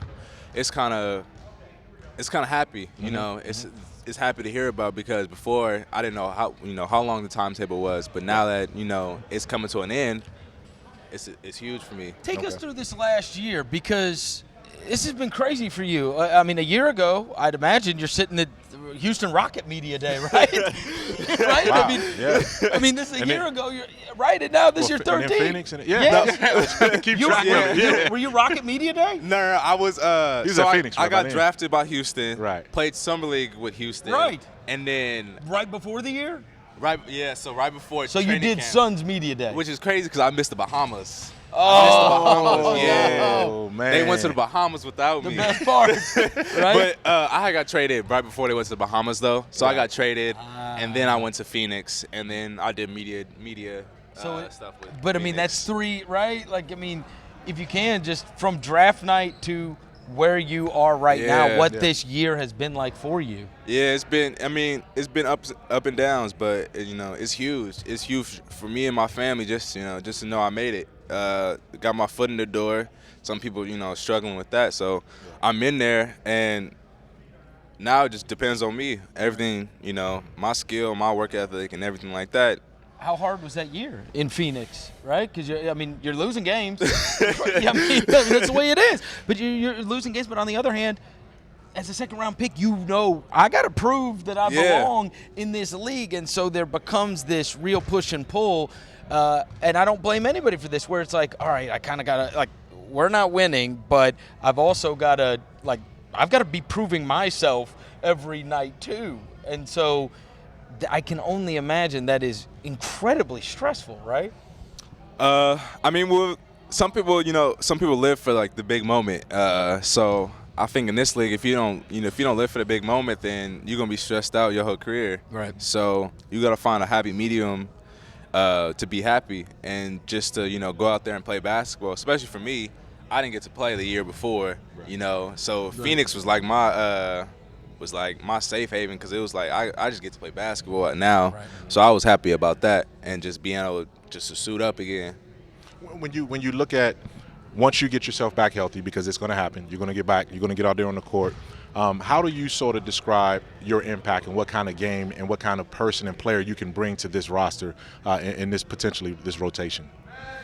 I think I bring the excitement. I'm definitely up and down with it, and I love to get after on the defensive end too, and I feel like we preach defense a lot, and even the city has thrived on, like they said, grit and grind and the defensive end and just getting after it and getting it out the mud. So I lived that lifestyle my whole life and just getting it out the mud and just being a dog with it. When you came over here, Morant's over there, distracting you, goofing around or whatever. But it is crazy to me. I mean, John and Jaren hit it off immediately, but it feels like you guys haven't been around all that long, but it feels like everybody's got these same kind of happy-go-lucky, smiling attitude. Like you guys all hit it off rather quickly to where if people saw you interacting, you would think you'd been friends for forever. A long time. And right? D'Anthony started it too because he was one of those guys right after the trade. It didn't take long. Like the next day, he was in Vegas with the team, right? I mean, you came right away. How important was that to his point, to Chris's point? I think it was huge because I was around the team. I mean, I met with Coach Jenkins that day. The first day I flew in, met with him. We had a great conversation. He told me the expectations of the team and his expectations for me. So I think we kind of established, the role over there and everything. So, it's huge for me, and got to see other guys, got to see, some people that I've never even met, I've only heard about, and just to get to be around them and hear how they talk, what gets them going for basketball and stuff like that is huge. That's the first red flag, I think, for Ja that I've had. What's that? You heard him in the background. Anybody that can play, there's a red flag, Ja. Complaining about the guy that yells you're cheating at video games, right? D'Anthony. The guy, if you lose at a video game, who's the guy? He cheated. The crazy part is I won. Oh, you won? Not how you feel. But not how you see it. But he's my man a winner. My man a winner. He said he cheated and he won. He a winner. Wow. What can you do? He's a winner. I know that's not a red flag. He's burying his opponent. Yeah, I love it. So opponent got to cheat just to lose still. That good. Yeah, but did it all start in Vegas? Yeah. Because right, you immediately walk in a room, you meet a bunch of new guys. Yeah. And yet all you guys trying to show my stats over there. they have you so good on 2K. I don't know what job paid him. Huh? Why I can't shoot? I mean, you can beat everybody off the dribble. What, do you want it all? Yeah, I'm the whole package. I mean, all you gotta do is back up. They do have him fast as hell. Hey, I'm already knowing. Yeah. I try to get him to go on a park with me. Going to park. I got in a park yesterday for the first time. That's wild. That's Kitty. You trash. Oh, he's terrible? Word. Oh, no. Bro, I don't know how to play the game. Uh-oh. I ain't played 2K in like 2 years. Did people know it was you? Yeah, because it got the verified thing. It got the Everybody was running around me. I kept getting all type of invites. Yeah, so when you're in the league and you got the part, you got the little NBA symbol. You do? So it's official, right? Yeah, so But you don't know who you're playing against? I mean, it's like our gamer tags. So if my gamer tag was like D'Anthony Melton, then they'll know. Right. My gamer tag is like Melt does it. So, but if you look like on like the profiles, you can look at players' profiles, and it'll usually say like It'll their say name. it's your name. Yeah. So everybody just starts challenging you. Yeah, but it's crazy because mine, Jae Morant 12. So There's no way around it. It's obvious. So do you know who you played against? Was it a kid? Was it? I was playing with one of my teammates from Murray. Okay. And he murdered you. we played together. We probably went about 3-3 in the park though. I mean that ain't not bad. that ain't too bad my first time, but I was No, I don't averaging think like 2.7 assists. I was getting He's carried. getting, that's what it was? Yeah, I had to get carried. All right. Hey, DeAnthony, thanks a lot, man. We got a couple more for Ja real quick. He's going to step back in with us. Hey, speedy recovery, man. Keep doing your thing, all right? He said he went to the park. He said he got Jae Morant 12. So when they say, hey, are you Ja Morant? Do you respond? Or do you just say? I respond because they only can talk to you really if you play against them. So if your mic in and you play against them, you hear everybody. So they be like, oh my God, it's really you? So you know me, I'm like, yeah, it is. Now help me get my dude better. So you might well let me score and win, but they Because wasn't it's going. rating, it's like that, it builds Yeah, as you go. it builds up as you, man. yeah. Man. Gotcha. What's the coolest part about that, though? Because, I mean, obviously video games have taken off. The e-gaming situation is a billion-dollar industry. You came up in this industry. What is it like to, like, play a game when you're on it? It's actually crazy because, I mean, it's everything. It got my face, my hair, my tattoos. It got everything. And then it's just like you on there, and now it's like you don't got to create a player. You know what's going to be super crazy? Hold on. He Who did changes you- his hair all the time. Well, you know what they update online? If they start changing your hairstyles like in real time, that's going to be unbelievable, right? Who did you play before you played yourself, though? Like, who did you used to like to play when you played these games? I always just pick point guards. Okay, you 'Cause, created. like I was the type to my bad. I was the type to just play how they really play in real life. You know, most people would get somebody and just try to score with them all the time. Yep. So I just played with how the people play in real life. And So we're talking to Melton about how it's so odd, like you were messing with him while he's on here, and how you guys, like if you saw everybody interacting, it's like you guys have been friends for like a long time. Yeah. It's an odd chemistry to develop that quickly off the court with so many guys, but it feels like there's a lot of the same kind of guys that are walking around bouncing, smiling all the time, generally positive, happy-go-lucky guys. Yeah. I feel like, I won't say we all the same, but it's kind of feel like it because everybody just click tight. Like, if we put the whole team in here, all you're going to see is nothing but laughs and joking and playing around. And I kind of feel like that's very important to have that chemistry from the jump and then going into the season with that same chemistry. And that's organic, too, because, I mean, you know, saying it right now in the middle of media day is one thing, but I went back to Murray State, and I saw this guy behind the scenes when he was around some of his former teammates at Murray State. Same exact thing. Yeah. You know, walking the campus with guys that were, you know, snitching on guys, skipping classes. Which player was that? Which guy was that? It was Devin. He was walking, and the coach was with us. I said, Devin, look. I was like, Coach, look, it looked like he's skipping class. But he was saying he was just leaving. So I mean, that's organic, man. Those kind of relationships and who this guy is, and I think that speaks to the nature of what Jae is, how humble he is, the family nature that comes with that. And now we can't update. Jaren copped to it. Brandon said the gym went bananas. Yeah, like the Rucker. He was running around, hollering. And then we asked Jaren, and he's like, oh, yeah, it's alley-oop. I didn't think they were going to lob it. I jumped, he jumped. Yeah, that's how it was something like that. It was just, and that's my boy, though, he so said I it ain't was gonna speak too bittersweet, much though, on it. because he was like, man, Ja got that in his game. Yeah. But he got that on me. Yeah. You know what I'm saying? So this is one of those situations where you take the bitter with the sweet, man. But, you know, again, how much are you enjoying sort of this part of it? I know you want to get back to basketball, but just you were a guy that always said, listen, man, 2 years ago, nobody really knew your name. You could walk through campuses and towns without people really knowing you unless they knew, you know, you played on a certain team. Now you got two cities where you got your own day in two different cities. You got the key to the city in two different places. You got the keys to the franchise at point guard. How is this part of this process for you now that it's sort of all coming together? It's very fun and exciting for me, honestly. I don't think nobody where I'm from able to do this right now. Saying Sumter, but obviously Zion making it out too is good. But like I said, it's just very fun and exciting for me, and I'm just enjoy it. So. Have you leaned on anybody? Is there anybody you've gone to for advice? Because the transition to being a rookie point guard it's a hard one, right? Yes, it's I wouldn't say it's hard. I mean, it's still playing basketball at the end of the day, but just getting the feel of the NBA style of play. But I feel like I have the right people in my corner right now in the locker room with us, the vets we have here now, just to help me out. And like we said before with Tyus, he's been in the NBA for a while and proven himself as a solid guard in the NBA. So here's the thing, too. If a lot of the NBA plays 2K now, right? So if they say, oh, all we got to do is drop off him, now look, maybe they'll play you that way in real life. Then you just start banging down threes. We get the rating up. And then we win. That's it.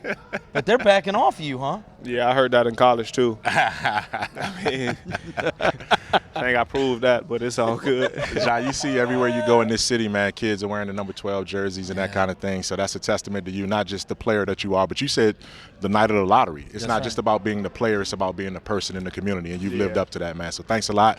And we're looking forward to a long career for you here, man, doing great things. Thank you. All right, take it easy. Ja Morant, who look at him. He's always got It's customs. going to be a dance-off, man, because, look, you know Jaren he did the thing with the shoot dance, and now you got Ja with this. Man, these kids, man, like, I'm going to have to figure out, like, they make me feel old, A lot man. of energy, though, man. It's good. It's a lot. It's a lot. Like, it's authentic, real energy. Yes. With those guys. And, like, you can tell it's – I hope it's coming through. It's just weird that – you know, you could throw people together and it feels like they've known each other for a long time. These guys all interact like they're best buddies. Well, when you look at Ja is 20 years old, 21. Jaren, 20. Brandon is 23. Tyus Jones is 23. Melton is in that same age range. You got a lot of guys that are between 20 and 24 years old, including Dillon Brooks and some of the other guys. They're all in the same boat, and that's what Ja talked about. And I think, listen, whether this translates to winning basketball games, because we know how hard it is. 20-year-olds, 22-year-old guys don't win big games in the NBA. They have to grow into that process. But this team is going to be fun to watch. They're going to be fun to watch develop. And we'll see. They're going to take some lumps, but it's how they bounce back and learn from those lumps from day to day. You know why, too? And this is being dead honest. There is not an arrogant one among them. We were out there in Vegas with the team. So sometimes we were around all these young guys. And typically, look, there's some young guys on any team that are, I'm better than, I've made it to the NBA. Look at my swag, look at my drip. All these guys are like humble guys. Most all come from half of them had their parents out at, you hit on that. Out you hit in on Las that. Vegas. They all come from these great families. You hit on that. The parents are around all of the time. Yes. They don't act any better than anybody else. No. And so when you put a bunch of guys that don't have that arrogance, and I'm saying all the way down the line, because even the Tyus Jones, and I told you earlier, I have never been more shocked in my life in terms of my perception versus reality to when I was around Grayson Allen for a long time. Off the court, he couldn't be more humble and cool to be around. But I always thought he was like a typical arrogant Duke guy, he couldn't be cooler. And so you have all of these guys, as I said, none of them are arrogant. No, they're right? not. They're not. And I think you spoke to the family foundation. I mean, when you look at Ja and you look at Jaren, the first thing that I think of is the parents. The fathers. Yes. Particularly. The mothers, obviously, they get all the love in the world. But the fathers being there, guiding their sons into young adult manhood, particularly as African-American and they're men omnipresent in this city. Right. And they've gone. Ja's father, T, played with Ray Allen in high school. That's right. He played in college. So they've sort of seen some of this dynamic. We know Jaren Jackson Jr., obviously, and what he did at Georgetown and won a championship as a role player with the Spurs. So this foundation is being set by guys who know who they are, even as young guys, and they know the blueprint and the roadmap. Them and their relationship, and that's something actually you should write an article in the season about this, because it would be great, or we should do something to chronicle it, because those are unbelievable father-son relationships that both of them have. Yes. I can't tell you how many times out and around, they both love their dads so much. Yes. Their dads are like best friends to them. And yes. I relate to that because my father was my best friend growing up. I was never embarrassed by my father. I was always with my dad. And, he was the guy I talked to about everything. And both of those guys have an exceptionally close relationship with their dads, right? And it's special, man. Sometimes dads can be the taskmaster. I want to do everything to make my dad proud, but their dads, you see them together, and that you feel like they talk about everything. That there's of course the respect, but also a friendship. And an organic bond. Yeah, an organic their bond. fathers. That's Absolutely. special. And and I see that resonates with you too, because even when you're talking about you and your dad and the hockey with the St. Louis Blues and how you guys shared that. So you're right. I'm gonna get on that article, man. Thanks a lot, man. You're my assignment editor now. I'm just saying, there's like that's something that's exceptionally special. I was out at a place in Memphis a few days ago, and I was getting out of my car, and Jae walked by, and I was like, "What are you doing here?" And his dad and his uncle were right there with Uncle him. Phil. Right? His dad and his uncle are right there with him, and I can't tell you how many times that I've seen that case, where it's not like they're just always together. They're running together all the time. You know what? That's part of this organization too, because the organization embraces that. Because you go back to Mike Conley and Mike Conley Sr. That's right. Same exact dynamic. It's funny how certain things change, but certain things stay the same. And how many dads did you see in the stands at Vegas Summer League? I'm not saying there aren't any, but I'm saying those guys were. Look, guess who wasn't playing? right. Neither of them. I agree. And Ja's dad's there, Jaren's dad's there the whole time. No question about it, man. So listen. See, we're going to love covering this team, man. It's going to be a lot of fun. We can't wait to get the training camp practice starting tomorrow. But we still got more here today at Grizzlies Media Day. So stay with us. We'll be right back.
All right, welcome back. We roll on with Memphis Grizzlies Media Day 2019-2020. The Grizzlies kick off training camp right here at FedEx Forum on Tuesday. They practice through the week.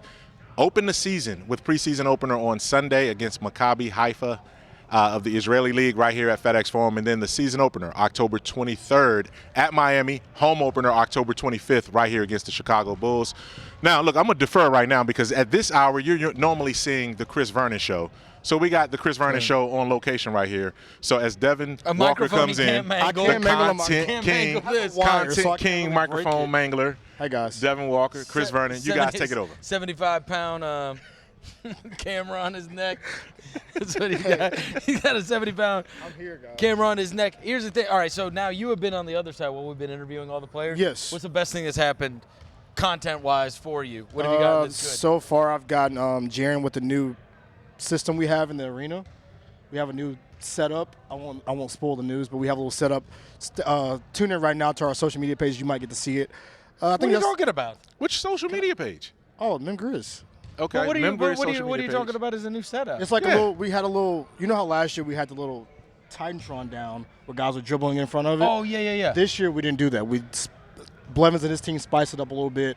Add a little fire to it. Oh. It's a pretty dope setup. Stay tuned to our social media channels. You'll see all of it. Oh, nice. It's pretty fun. So we got the players to do stuff Yeah, in it's pretty front cool. of that? It's pretty cool. Okay. Yeah, All right. catch them on fire. Yeah, That's like the fire is far enough away, so the guys are not setting So you weren't just, that's just wasn't like, that's legit fire. Legit, You're not no, just it's saying it's fire not like bootleg emoji pyro. fire. You're saying fire. This is a legitimate pyro.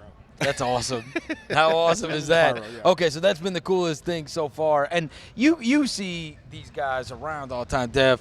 Like one of the things we've been talking about is it is strange that you got so many young guys on this team and none of them like had prior relationships, and yet they're all like acting like they've been best friends for like 10 years. Yeah. And I think it's just, I mean, a lot of it comes from Jaren and Jae because they're both like happy-go-lucky, smiling guys. But even Melton and like all these young guys that we've met, they're all like generally positive, smiling. They're not very serious people, you know? Yeah, and I've gotten that vibe too walking through the hallways. They're smacking each other. Hey, what are you doing? Like, I was walking through JV and Coach were goofing around. Like it seems like the upbeat tempo is like the tempo on the court is going to kind of relate to the locker room. Where guys seem like they genuinely like each other. Yeah. It's not like I'm just doing this just to do it.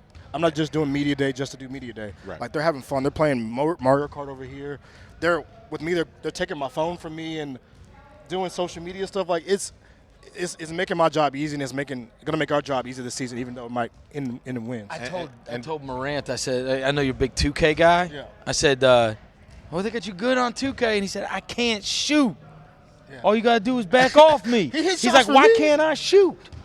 And you know what's crazy? What's why did crazy 2K about that to me is that will motivate these players today more so than a coach telling them to get in the gym and hiring a shooting coach. Which drives them crazy. You know what I'm saying? Which is crazy because their buddies play 2K. Because hey, this is my weakness now I see. Yes. Because on a video game I need to fix this.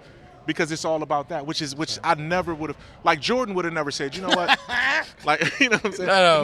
Not on double Certainly dribble. wouldn't You know be what I doing mean? He wouldn't have been able to do it with I'm double not making the dribble. mid-range jump shot. What am I doing? Yeah. But it's amazing though. But Devin, one of the things that Vernon talked about was that, that genuine organic relationship.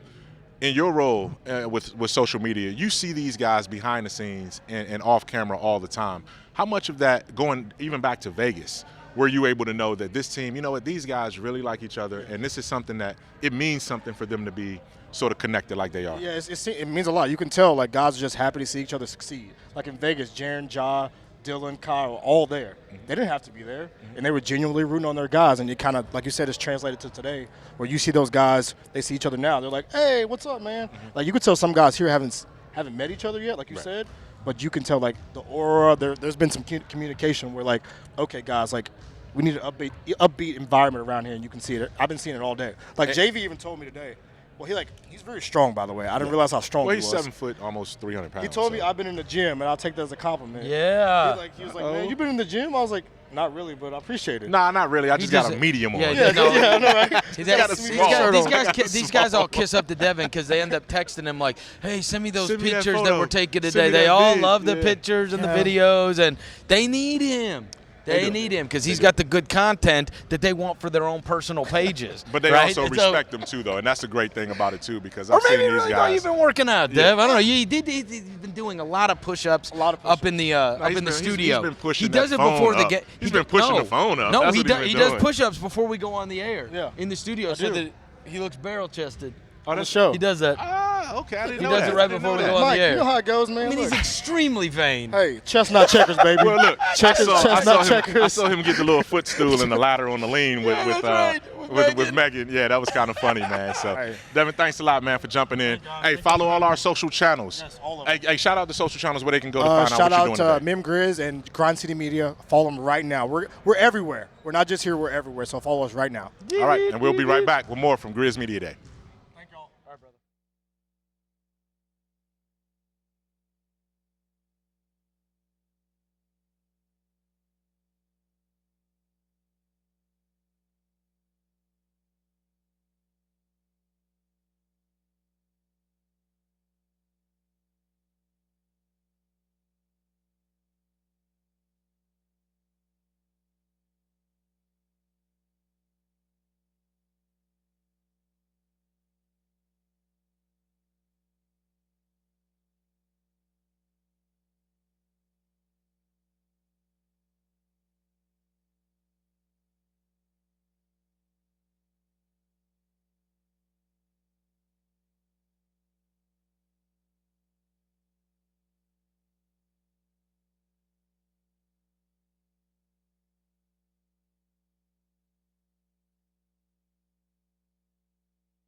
All right, we're back with the stretch run of Memphis Greedia.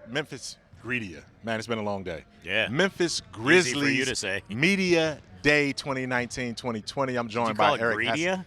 The first time I did. That's good. I tried to get past that. I need to though. get that. I tried to correct myself. I'll tell you Eric. where the Greedia is, downstairs where the media's eating pizza. That's like really? Trying Did you to get a grab, slice? Did you yeah, bring any but up? I had to fight to get it, man. You Whoa. want to talk about people hanging over a set of food? You should have bought us up a couple boxes, man. I should have. I didn't think about that. I'll go get it after I get kicked out of this chair. See, look, these guys on the court are showing more teamwork already, and training camp doesn't even start till tomorrow.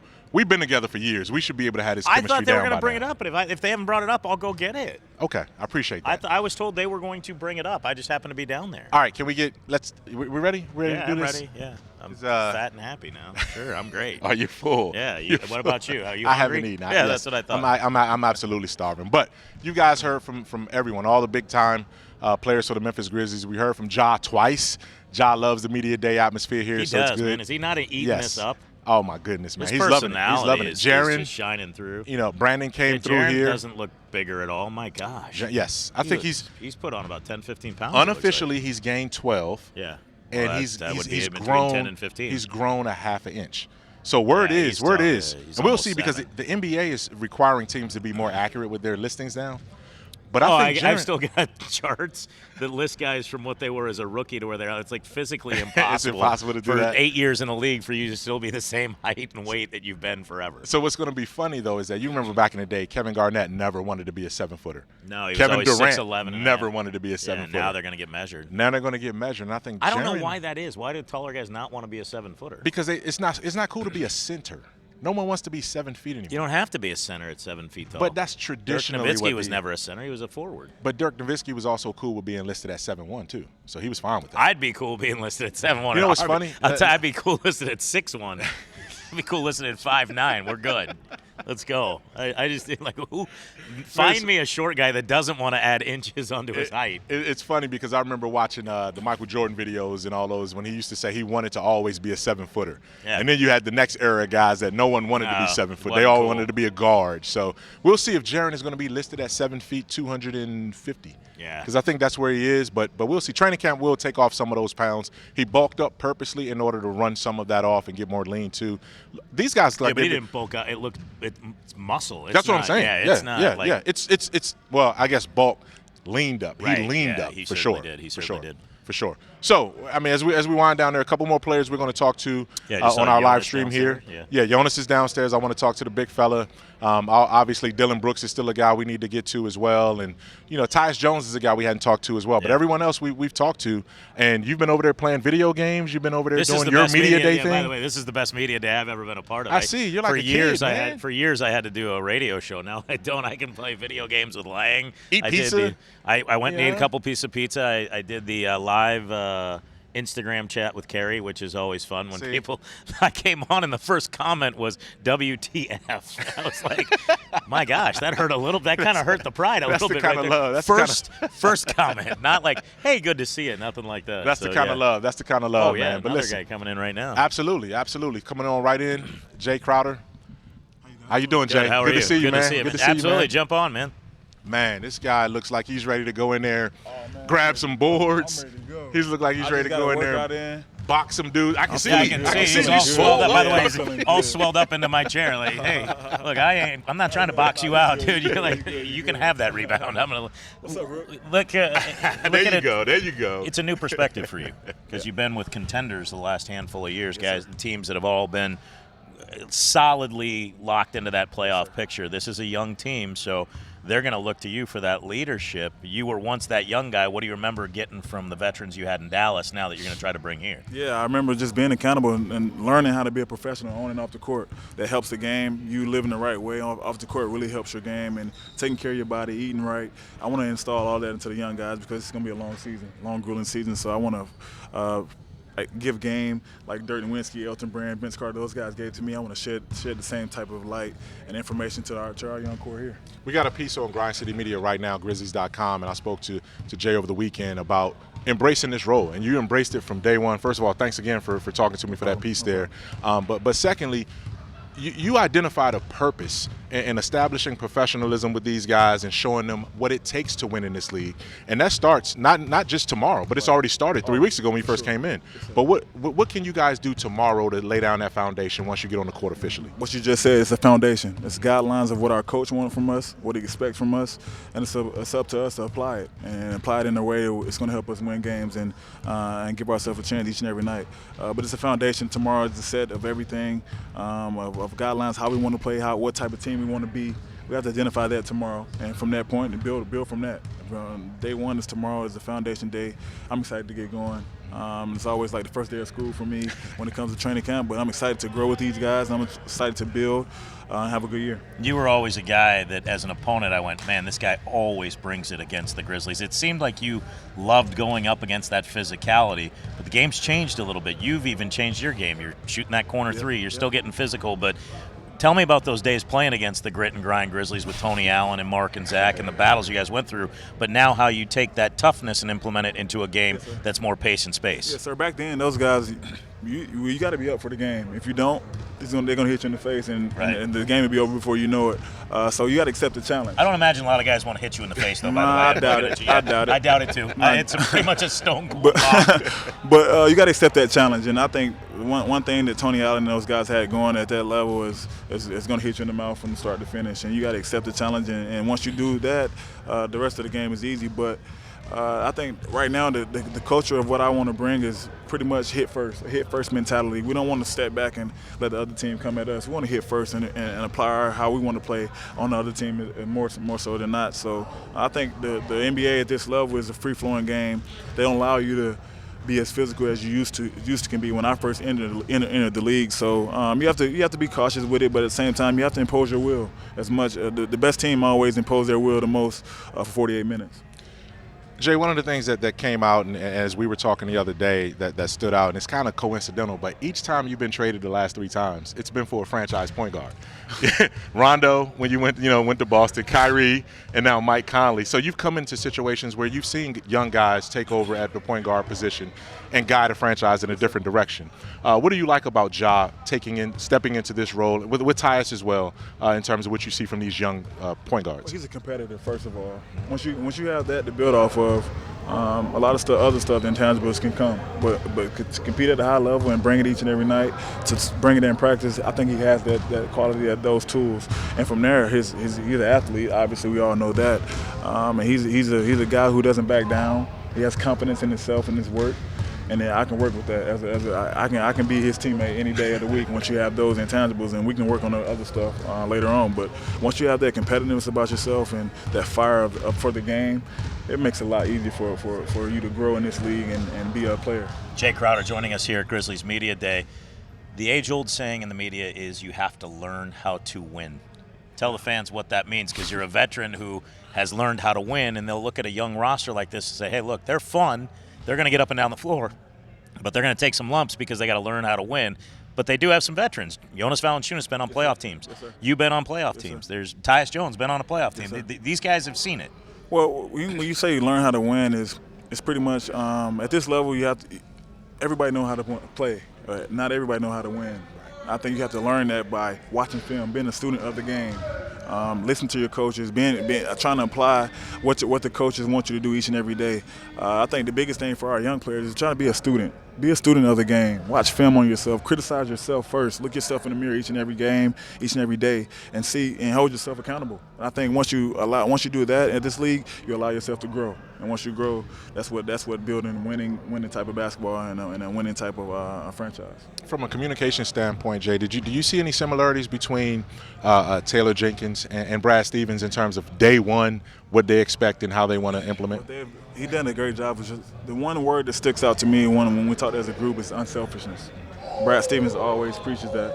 I think Popovich has spreaded that throughout the whole league of showing a brand of unselfishness basketball, and everybody else want to play that way. You see Golden State, everybody touches the ball, everybody plays.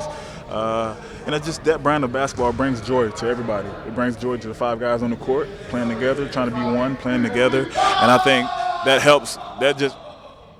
Yeah. Welcome to the new age video day. We got video games over there. Yeah. Jaren's over there. And I think that unselfishness play that allows everybody to play it at a high level and have fun with it. And I think that's one thing that correlates the two coaches together. That is crazy though, because we used to hear all the time about guys not getting their touches, and you mentioned them, Golden State. Everybody gets their touches. The game's so much faster now that there's more possessions that everybody's going to get their touches. And being on the side you just can't be upset about it. Yeah. Being on the other side of it, you don't want to play a team. It's hard to play a team where everybody's live. Everybody can touch the ball. Everybody's going to play, and everybody's going to touch the ball. It's much easier to defend a team where you know you got LeBron James going to go back down. He's going to go ISO ball. It's much easier to defend that. Even though that's a hell of a player, LeBron, it's still tough coverage. Right. But it's a much easier type of game to defend, and everybody touching the ball, everybody movement, player movement, ball movement. It's very tough to play that way on the offense, and it's very tough to guard. Jay, we'll get you out of here on this one. This situation might not be ideal for everyone. We've seen some guys on the roster prefer other opportunities and options. You're a veteran guy. Could potentially be a contract year. You know what all this means and everything. But for you to still want to come in and work and identify this as a place where you wanted to be, where did that come from, and what can fans expect from you every single night on that court? Well, it took me back to when I got traded to Boston. When I got traded to Boston, it was a gray area in that organization. They had a lot of stuff, a lot of turnover, and I talks about rebuilding and stuff like that. And I came in with a mentality, I just want to win. And when I came in the team, I don't want to put it all on myself, but I had other players who really wanted the same thing, but just not open to speak on it. Right. And I was the one who spoke on it to my coaching staff and to the organization. And once we got into the playoffs that year, it surprised everybody. It was the 8th seed. We was going to see Cleveland, but it surprised everybody to just get to that point. With trading our franchise with Rondo, it just surprised everybody. So it takes me back to those days. To me, I accepted me being traded. I accepted the challenge of growing and growth and with a rebuild situation, and I applied it to my everyday life, and just coming to work each and every day and holding myself accountable, holding my teammates accountable. And I feel like this situation is the same. I've accepted the role of helping our young core. I've accepted it, and I'm willing to do whatever the organization and my coaches need me to do to help our young core win and grow at a high level. That's a great attitude. Absolutely. Great to have you. Man, Good I'm to glad see he's you. on our team. Memphis is going to love this guy, Jae Crowder. Thanks a lot, man. Looking forward to seeing it tomorrow. All right.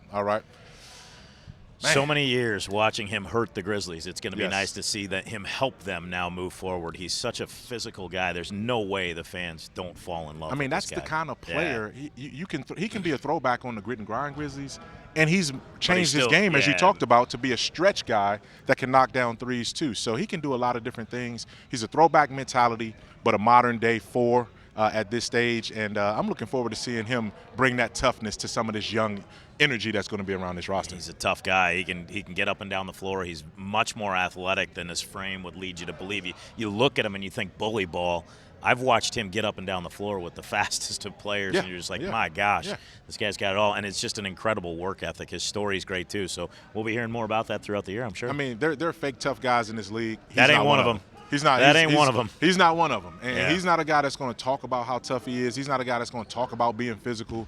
It's just when you see him go through the lane and this gets out here, it's what it is. Again, I don't understand the need for you to to demonstrate on me. Jae Crowder just makes me want to get physical. You know what I'm saying? Dude, he spilled into my chair. It's like a big boulder of granite hits my arm. I'm like, damn. I did not see any part of the chair when he sat down. Eclipsed right there, You could have almost not seen me. I almost got knocked into the baseline. Oh, man, but it's going to be fun. We talk about Jaren. We talk about Ja, Brandon, the young guys. This is one of the mid-career veterans that again, they're not just here for a rebuild, as he said. Right. You know, Jonas didn't re-sign for like these guys are the guys that you say, okay, if the Grizzlies are going to compete for one of the final playoff spots, it's going to be because of these guys setting that foundation. And these guys also understand that Jaren and Ja and Brandon, those guys are the building blocks for the future, but you can't just have a roster full of young guys that are building blocks for the future. You have to have some veterans in there for some guidance, some leadership, and I think the front office done a good job of putting that together. That's why, as I was saying earlier, everybody I spoke to in Las Vegas raved about all the moves the Grizzlies made moving forward, knowing that they're setting the motion forward towards getting back to where they want to be, which is in the postseason. And it may take a year or two, but they understand that that's what you need to do. You need to have guidance for your young guys. You need to have your young guys develop. You need to build that chemistry. And then when it clicks really quickly.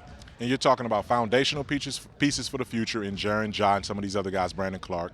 You're talking about financial flexibility as early as next offseason with $40 to $50 million in cap space, a lot of expiring contracts. And you're talking about veterans to help usher this process along with some credibility and the foundation that we talked about. So there's a lot to look forward to. There's still a lot more to look forward to on Grizzlies Media Day, our broadcast here. And so we're going to take another break and then come back with a couple more players. Good thing we don't have to sign you, or else we'd have that 40 to 50 would be cut right in half.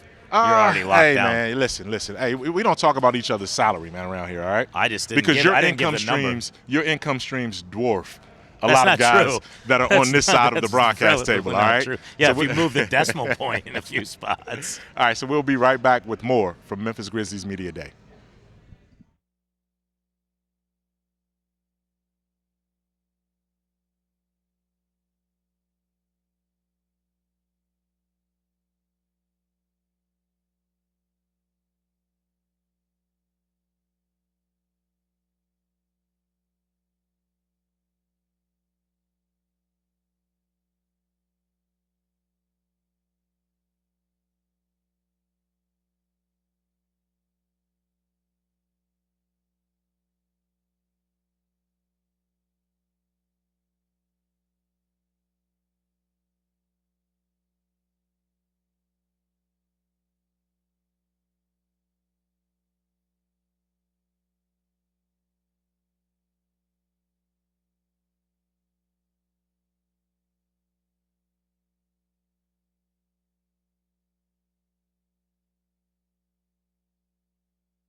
All right, we are back live at Grizzlies Media Day. I'm Chris Vernon. He's Mike Wallace and Yuta Watanabe here now. And I noticed that you are wearing the number 18. Mm-hmm. So the first big question is, how much money did you make Ja Morant give you for 12?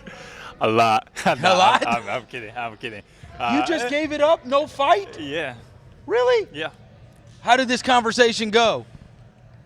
After he got drafted, he texted me, and I just first said congrats on getting drafted, and then the conversation got into the numbers, and then. How did he bring it up? I forgot. I think I brought it up. I think I said something like, "I know you want to wear number 12, and then you can have it." And wow. And that was it. Yeah. Wow. So nothing, there was no fight or no drama. It didn't matter to you. It didn't matter. Where was your agent in this deal? Where did your agent didn't do the job? No, but that speaks to the unselfishness though that this team has. To go to 18, is 18 significant to you? Does that have a meaning for you? That number? Yes, some meanings behind. I made it to an NBA last season. That was the 2018 season, and I came U.S. When I was 18 years old. So those are the reason behind the 18. So. Yeah, but you can't be the guy if we draft somebody that wore 18 next year. You can't just be like, you can have 18. Not a big deal to me. I mean, if someone asks me, like, I always willing to, give up my How about number. the international basketball experience you went through this summer with you, Rui playing with you, right? Who's about to be a rookie in the NBA, and that whole experience and what that was like, because that Japanese team, you guys keep getting better and better as the years go on. Yeah, playing the World Cup definitely helped the Japanese team. World Cup is like high level competition. So this was the first time for me and then some other guys too. So to get those new experience definitely helped the Japanese team. And this is all leading to next summer, 2020, where Japan, your native country, is going to be hosting the Olympics. So you're already going to be an Olympian going into next season. How much pride is there with being able to say that for yourself? I mean, it's like a lot of pride, Olympic is like almost like once a lifetime event, Not many people cannot participate in Olympic just because like they want it. Like, a lot of people have to like gain it, and So hey, the Japanese media, like now, or do you and Rui have to fight over them? They were all here all the time, but now with Rui in Washington, you guys are gonna have to split time, right? I mean, that's you were the first one to tell me about him. Is there someone else on the horizon?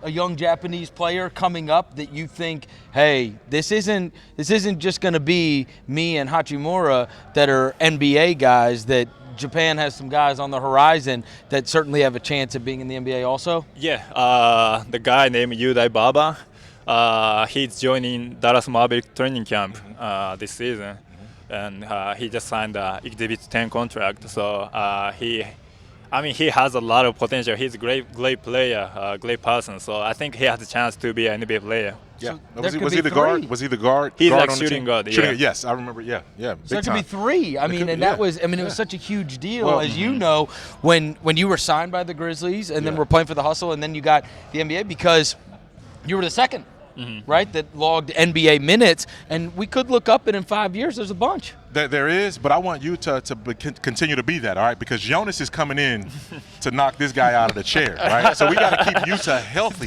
You know what I'm saying? Yeah, right. Listen, I don't want these guys to be. I don't want them. You got to watch out for these That's what I'm Lithuanian saying, guys. because I know. The World Cup situation is still here, Strong as an right? ox. Strong. So these guys are still World Cup rivals right now. Hey, Yuta, thanks, man. World Cup rivals, he says. Yes. Jonas Valanciunas here. Thank you, Yuta. Thank you, Yuta. We got to keep you healthy, man. We got to keep you safe. Look at this barrel-chested.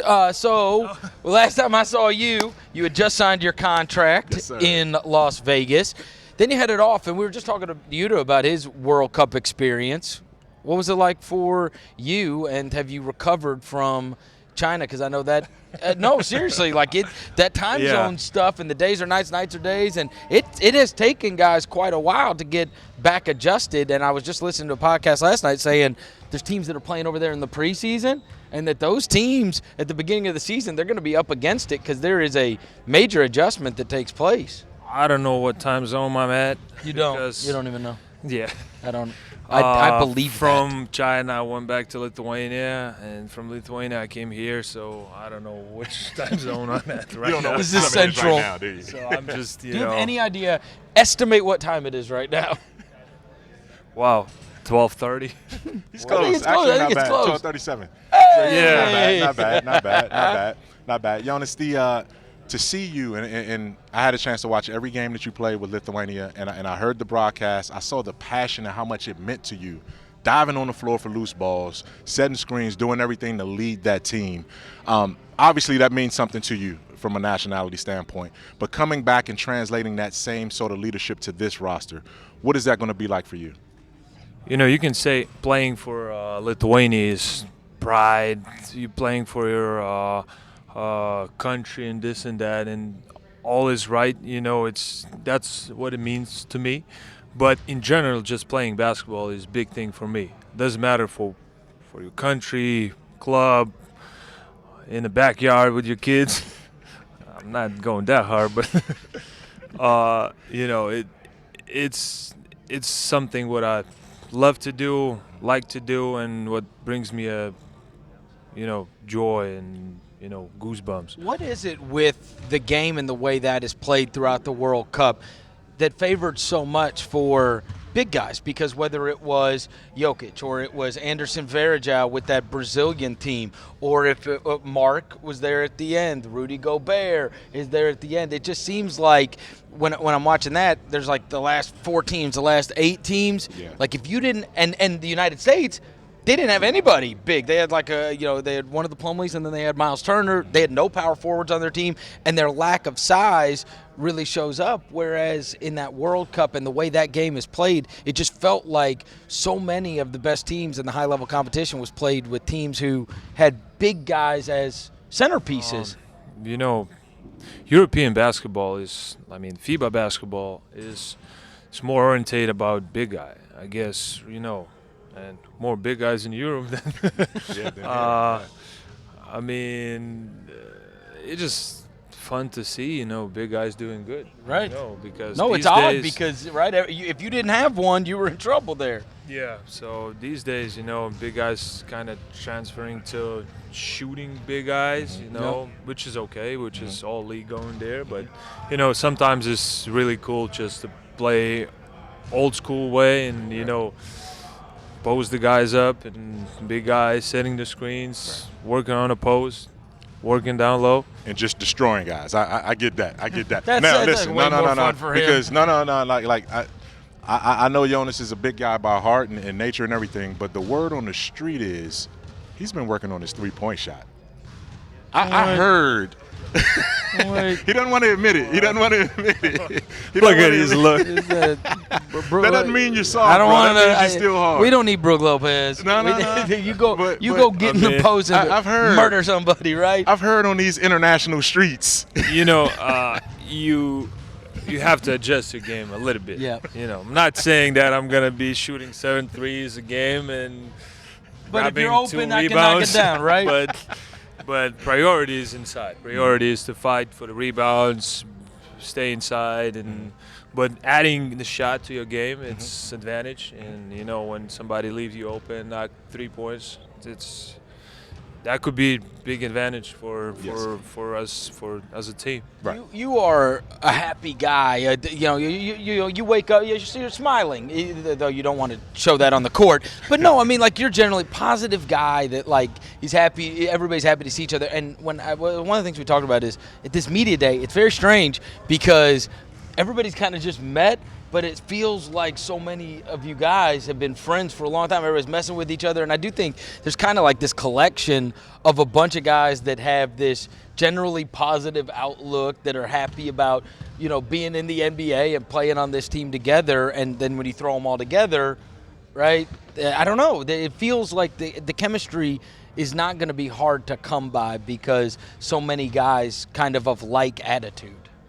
Chemistry is really important. For me personally, it's really important. How you create that good chemistry in the locker room that's gonna transfer on a court.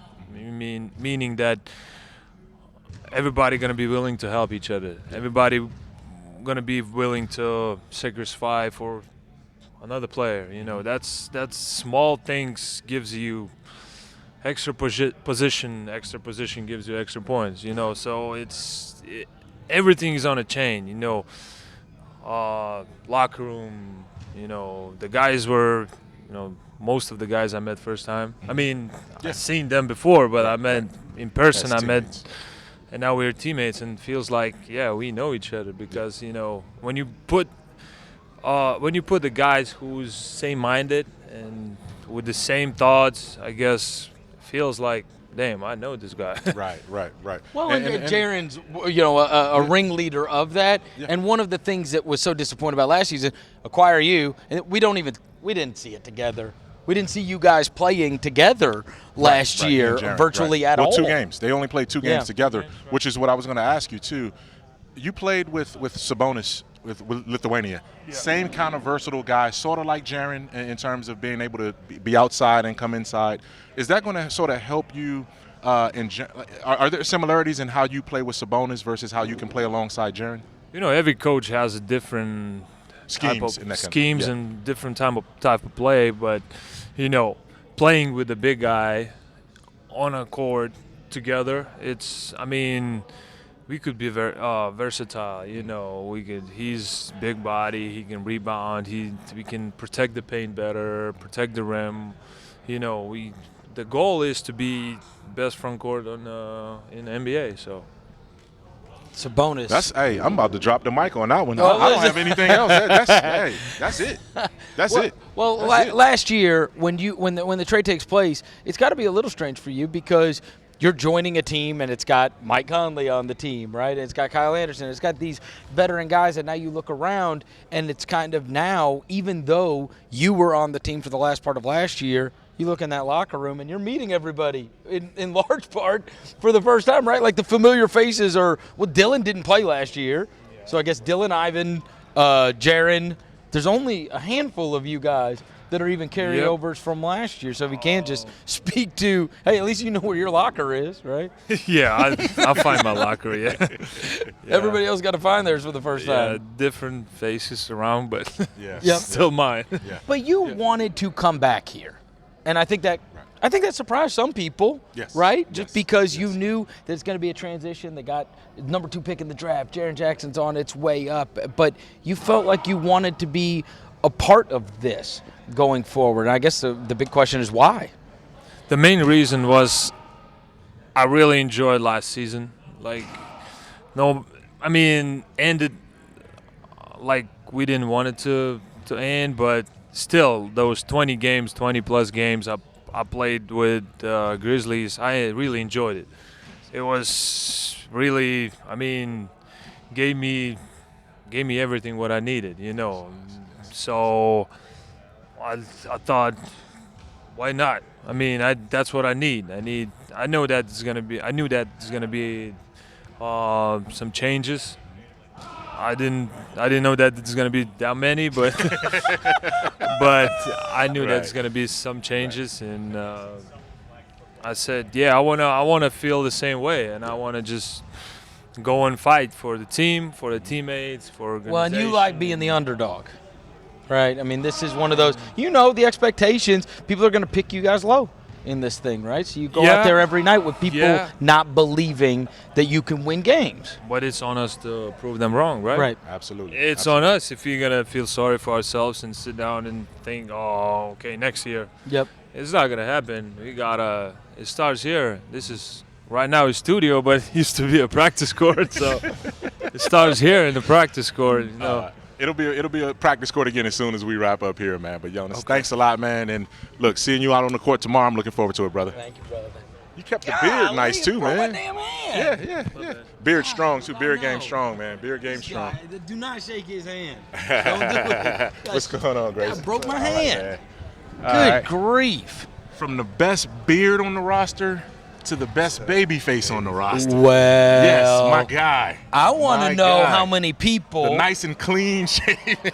I want to know how many people recognize you when you're at TwitchCon for gamers this weekend. I saw you posted that you had a blast there. Yeah. When you're walking around, it's weird. There is crossover between NBA fans and gamers, but there's probably a lot of gamers that you can just fit right in, like they don't even know who you are, right? I walked around TwitchCon Friday, Saturday, and Sunday. Went to all the exhibits, walked around the convention. Got recognized 4 or 5 times. There's probably thousands of people. Thousands of people. And there's not a mall in America you could probably walk into and people would be like, "You're that dude that played for Duke, right?" Yeah. Like it's a safe haven, right? Yeah, it was Go awesome. where the gamers are. It was awesome too. Oh, man. Grayson, when you look at the opportunity that you have here, obviously you went through summer league and you've been around the organization for 4 or 5 months now, 3 or 4 months now. How do you approach how do you approach training camp tomorrow with the opportunity at shooting guard to really dig in and pick up where you left off late last season in Utah? I approach it the same. I think this year I feel there's a little bit more comfort in knowing that I've had a training camp before. I've had a season in the NBA, so there's a little bit more comfort, and with that comes some more confidence in going into it.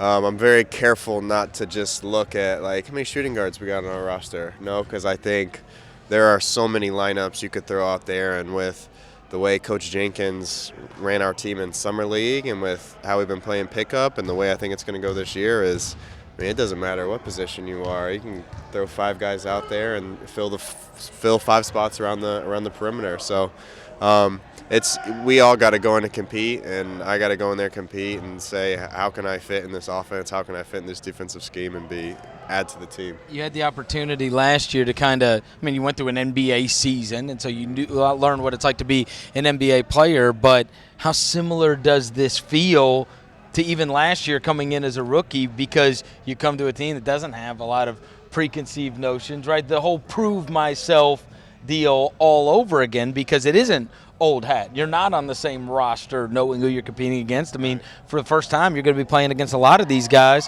starting in training camp, so it's kind of dual building a team and competition amongst each other, right? Oh, for sure. I mean, it's a lot of it's similar. Last year, I'm going into the team, I know nobody. This year, I'm going into the team. I've seen a few guys around. I know Tyus, obviously, we played together, but I don't know most of the guys on the team. So all that is new. Last year on the Utah team, we had expectations to do this, win 50 games, do this, do that, and it doesn't really have an effect. And here in Memphis this year, whatever the expectation is, I don't think it has an effect on our work. Well, and you played for a guy who was not with a guy that was not exceedingly tall, but is an incredible player in the league in Donovan. Yep. Right? What are the lessons of playing with Donovan? Because it's interesting, you're there when it's his second year in the league, and he's asked to do a lot at shooting guard. The lessons you took from being around him, playing with him, because by all accounts, I've been around him a couple times. Great guy. Yeah, but he's guy. a hell of a player who's figured out how to make it work in the NBA. What are the lessons you took from being around him? I think even with his second year last year, being a part of that, beginning of the year, he didn't play as well as at least he was expected to, or as well as he wanted to. He had a bit of a slow start. Obviously, picked it up in the end. Had a great second year, better than first year. Improved a lot. But there were parts of the beginning of the year where it's just that start of the year. There's so much pressure and expectation. Like, if I have a bad game at first, you're like, oh shoot, like what's next? But it's understanding bad games happen. Like, you have 82 games. You can't be perfect. You can't shoot 45% from 3. You can't shoot 50% from the field every game. You can't make 9 out of 10 free throws every game. You're not going to have those games every game. That's just not going to happen. If you have a bad one, the next one could be great. Let it go. Yeah, and right on cue as Tyus comes in, I was going to ask you too, reconnecting with him. I mean, obviously you guys won at the ultimate level in the NCAA with Duke. Being back on the same roster with him again, what is that connection like and that chemistry like, and how does that help both of you guys adjust to a new environment? What's awesome, it's been, 4 or 5 years now since we played together, which is crazy to think about, but it's cool to be playing again, even in pickup. Like, it's awesome like that, to have that connection. Both of us playing guard next to each other. It's awesome to have that, and being able to win a championship in college was awesome. And it's what we've both tried to do is, like, you learn how to win, and so wherever you go, you have to try to bring that culture. And you aren't the culture yourself. Like, it's not like I don't step into a program and like now we're a winning program, right? But you do everything you can to be an individual that's a good part of that. 2 quick things. What'd you learn what do I need to know that happened at that gaming convention that you were at? Oh, man. What was cool about it? Or what's on the horizon? What's on the horizon? Oh, man. The coolest part for me, I played in the Apex Legends tournament on Sunday. And Apex is like probably my favorite game at the moment. And it was like half pros and top streamers and half like guys who were just there and going to get beat by them. So how'd you do? I got a kill each game, which was nice. I was able to eliminate someone that I thought was probably a lot better than me from the game. But overall, I think I got a lot of work to do. And I told Matt Mooney, have you met him yet? Yeah. Okay. I said, I have to go back and I have to check tweets, like when we sign a guy, like make sure I hadn't slandered him too bad. Whatever. And I go and look it up, and I said, Matt Mooney's pulling the Spike Albrecht, Grayson Allen, like all the little white guy that goes off in the tournament out of nowhere. Do you guys have like a club where you guys all meet together? No. These guys, no, Luke no, Hancock no. from Louisville. Wait, right? so I'm interested. What were your tweets about me in the No, past? I didn't. I hadn't. We're going to look those up. Yeah, I got gotta- Grayson. I'm going to get those to you. I had to go back and look them up. It weren't bad because the first ones were all about the when you won the dunk contest. That was a big deal because it was a short white guy who won the dunk contest, right? And then their national championship tweets. And I always I don't hate Duke, right? Okay. So I wasn't the guy that was tweeting, cursing your name. Yeah. You know what I mean? Who in the world gets thrown out of a summer league game? Yeah. So we'll start with that one. That's what you said? I did that. Did I do that? I might have done that. No comment. But no I saw comment. you that night, and I said, "Who the hell gets thrown out of his summer league game?" I saw him in the Aria. I said, "Hold on." No, I said, "You know what? He'll tell you." No, first thing I said to him, I don't know the difference. No, first thing I said to him, we walked in, and I said, "Do not go on Twitter." He said, "It's too late." I said, "Dan Dawkins just murdered you." It's all good. Thanks a lot, Grayson. Appreciate thank it, you, man. everybody. Thanks, Grayson. All right. Here you go. Oh, go into There the you go, there you go. chapel, Andes.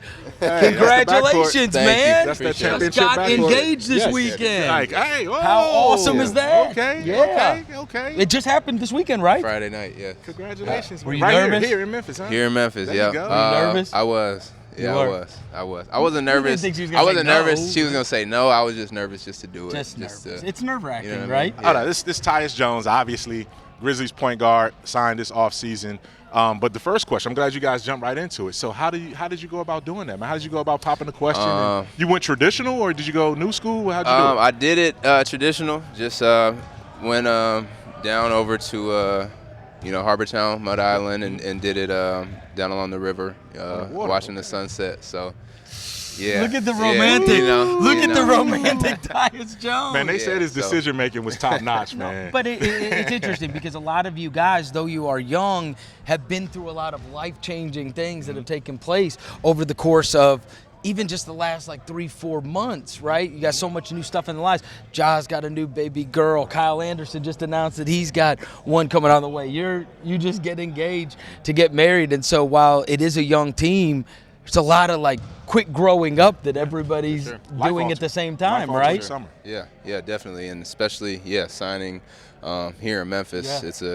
It's different. Yeah, it's definitely life altering, and so it was the right. You the right have time. been he's been in Minnesota forever, except for the one little whatever the 4 months he was in North Carolina for college. But other than that, you have had to have been hotter than hell here.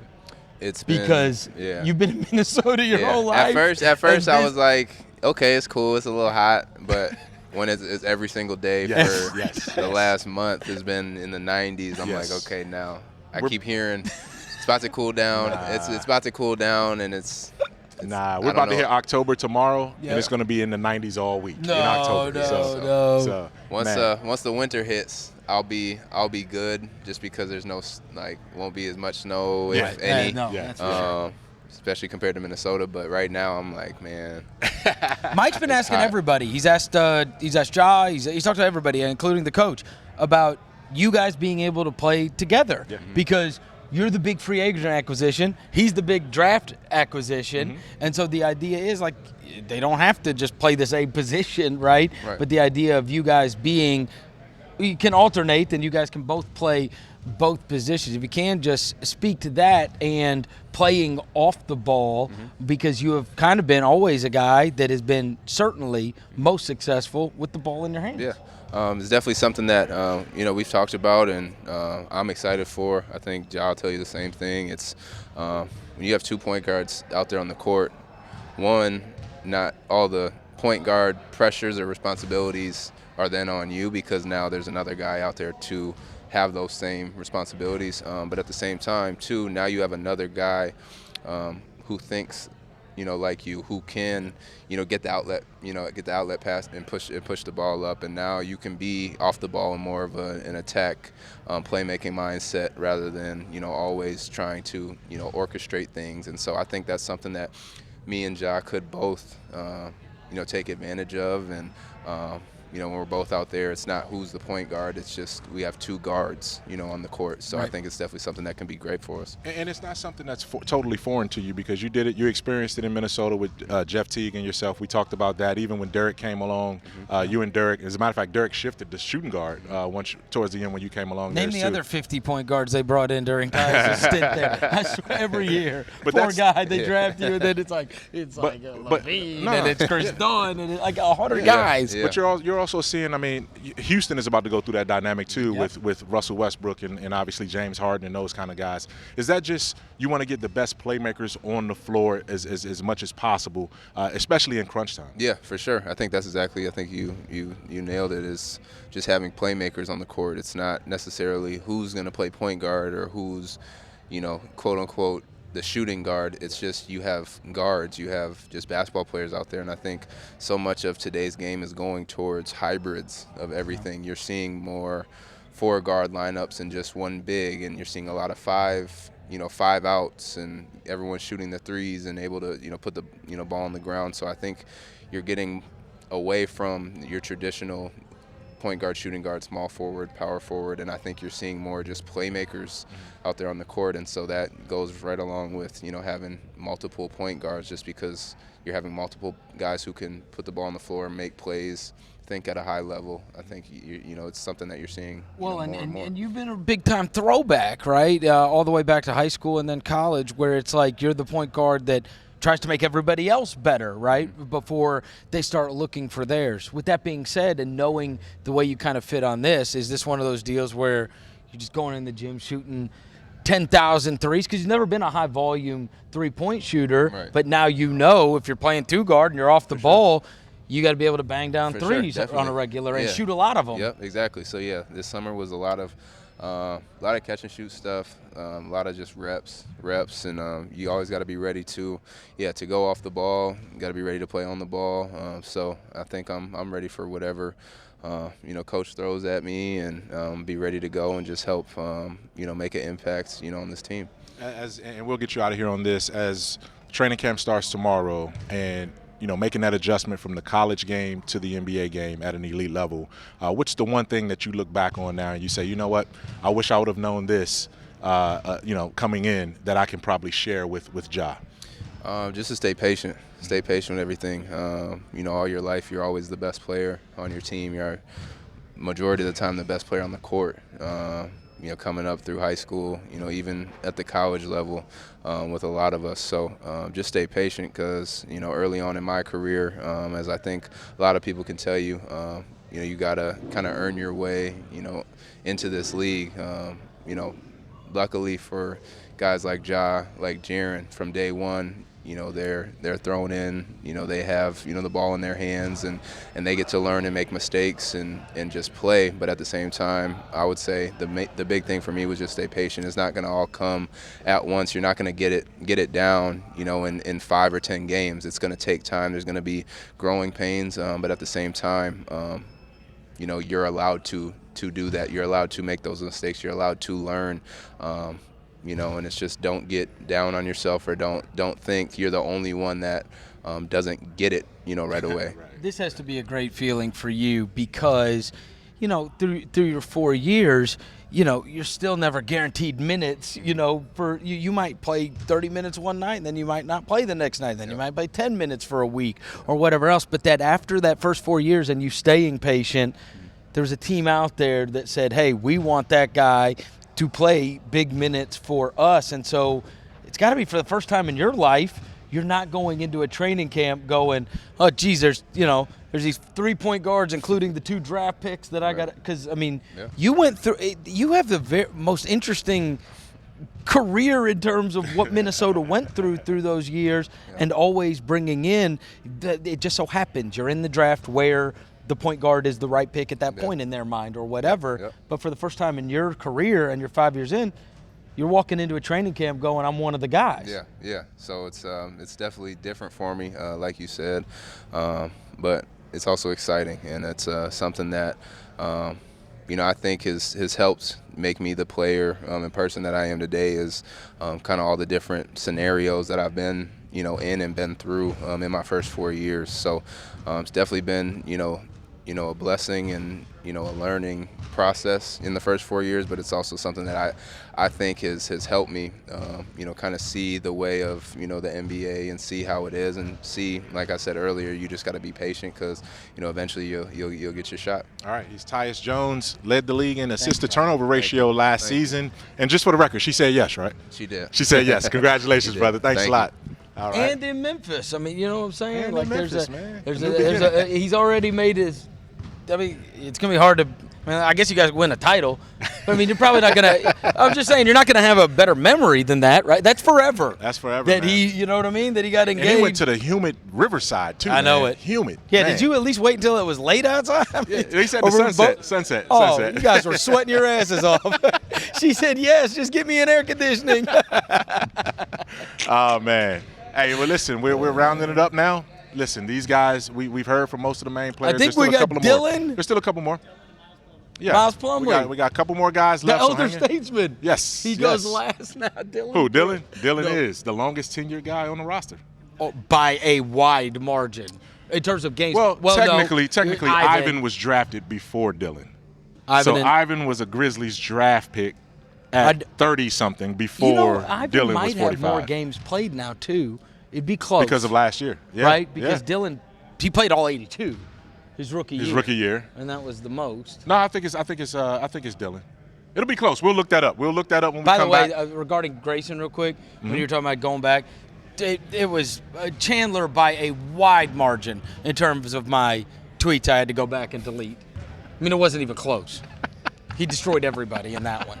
Like in terms of we acquired a guy. Grayson bowed up on you though. He bowed up on you right there for a second though. I didn't have bad Grayson Allen ones. I didn't hate him. You know what I'm saying? Oh man, hey, you got to love him now. No, we love him. We're gonna love him now. We're gonna see if he can. If we come ever in and got be a Shelby playmaker. Mack back, oh my God, I really have to. On that note, we're going to take a break and then wrap this thing up on the other side, all right? It's Grizzlies Media Day 2019-2020. Chris, Mike, we'll be right back.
All right, we are back. This is Grizzlies Media Day. I'm Chris Vernon. He's Mike Wallace. And the elder statesman, the veteran, Dillon Brooks is here, which is incredibly bizarre. You and Ivan are the guys that have been around the longest, which I can only imagine is a very strange experience for you. Yeah, it is. You know, like 2 years ago, I was like the new blood, like getting to know everybody, getting to know the city, and now I gotta, you know, put guys under my wing, show them where to go, show them where not to go, you know. But it's, you know, it's a great feeling. You know, I always wanted that. You know, I always wanted to be, you know, someone, you know, looking up to me and trying to understand, you know, where I'm coming from and being a leader. And, you know, I'm ready. And, you know, at first I'm going to try to lead by example. But overall, after that, you know, I'm trying to, like, you know, voice my opinion and, you know, help out any way I can. Dillon, you came into the league, and obviously 3 coaches in 3 seasons is always tough no matter what. Well, actually, if you go back to college, it's 4 coaches in 4 years. But when you came in, you know, you had a role right away with Fizdale, defending on the perimeter. Then you sort of found your offense towards the end of that season. But last year sort of got away from injuries and different things. How motivated and eager are you to reset everything going into this year now that you're healthy and ready to go? You know, it started with, you know, my off season, you know, getting healthy, getting right. And then, you know, just putting the work in relentlessly and understanding, like, you know, what Memphis wants to, where Memphis wants to go. And, you know, that's being fast-paced. That's, you know, putting up a lot of threes, you know, scoring in the high, you know, hundreds, 110s, 120s, maybe 130s. But, you know, just playing a lot faster, playing a lot quicker. And, you know, I feel like that's going to help out with a lot of guys, you know, being confident and being, you know, thinking that they're still being a part of the team. You know, and then ultimately when you're getting shots up and when you're playing fast, you know, that makes guys want to play defense. What'd you learn about yourself when, you know, because guys always talk about the year they had basketball taken away from them, and so many times it can have a profound effect on them. You know, they've been going along with their life as normal, but then, like, when that thing that has been the stabilizer in their life, right, that's what you do every day of your life is go play basketball, and then that's taken away from you. What'd you learn about yourself in the last year? And now that you're playing basketball, what's different, if there is anything different about you basketball-wise, you think? I think it really, like, you know, humbled me, and it, you know, made me take the game more professionally. You know, at first, you know, I was, you know, with the glitz and the glamour and all the other stuff, and, you know, it kind of came fast to me. And then, you know, once it got taken away, it was like, you know, I got to take this serious, you know, be professional but still have fun with it, but understand that, you know, this always comes first. And, you know, and that's what I've been doing throughout the summer, and, you know, trying to be more professional, trying to be, you know, in the gym, you know, being a gym rat. And then, you know, ultimately, you know, building camaraderie with my teammates. You know, I feel like, you know, my last year I didn't do that as well as I should have, even when I was off the court. You know, I was really focused on myself, down on myself, you know, thinking, you know, why am I not playing, why this and why that, instead of being like, how can I help my team and, you know, winning and, you know, film and, you know, focus. Because, you know, when you watch like an interview with Kobe Bryant, how, like, detailed and focused he is, you know, why not me being that focused, that detailed, that, you know, understanding of the game? Because those things can really help you in a game, and understanding on, you know, James Harden or whoever you're guarding, because those guys, if you're not ready, will just torch you. You definitely defended those frontline elite players. Basically, most of them have been shooting guards and small forwards. Is that how you come into this season, looking at where you are in terms of shooting? I know it's positionless and throwing a lot of different combinations out there, but do you feel like that one of those backcourt wing shooting spots is where you need to be and where you can be at your best? Yeah, you know, I'm trying to be, you know, one of the best two-way players there is. You know, I want to be first defending, you know, the best player and taking on that challenge. And then, you know, you can play defense with your offense as well, and just being confident out there and playing, you know, my style of game, and being, like, aggressive as hell, and just, you know, having that confidence about yourself. Because when you have that confidence and your whole team has that confidence, you know, you can win games just off that. Just having that understanding and having that little chip, that little swagger. So I do feel like you can use that chip too. I mean, you already had it with the second-round pick, but you had this really good rookie season. You're there at that rookie-sophomore game, right? That whole thing. And then, I mean, I think you probably experienced this last year. Once you're out of it for a while, everybody just forgets about you, right? I mean, they just forget. And so now you can come back with, right, this real chip of here's what happened to all those guys that were in my rookie class, and everybody's talking them all up. And then I'm not mentioned amongst those guys, right? But then you had this hell of a rookie season. Yeah, they know about DB. They know. But, just being relentless. Like, I just see every single one of those guys doing great. And, I want to be there, too, and doing great things and putting my name out there. And, I'm going to stay with my core group with you guys. With everyone else, I'm just going to push them off to the side because I don't care for that. What did you do? What did you do fun this summer? I went to Toronto. I got to see a couple football games. I just kept it in the house. Argonauts? No. Yeah, you said football and then we went to CFL. You went to Oregon. I went to Oregon. Okay. Well, you said that in conjunction. I was like, "What? You go to Argonauts game?" I cannot watch 3 downs of football. You can't. I can't. Can't do it. It's just they're trying to make it too fast paced, but it's too fast. Like, it doesn't make sense. But I was in Toronto, with family, with friends, rehabbing, getting back. But I was over here more. Just trying to, get to know Coach, trying to get all these young guys, back here and playing, and what Coach wanted was, just building camaraderie from the beginning, and we did that. And the crazy thing is, we weren't forced to be here. What I mean? We wanted to be here, and that's a whole difference. And I feel like you get more out of it when you want to be here and understanding that, we're trying to win now, I guess. And we'll get you out of here on this too. How much did you change in terms of workouts?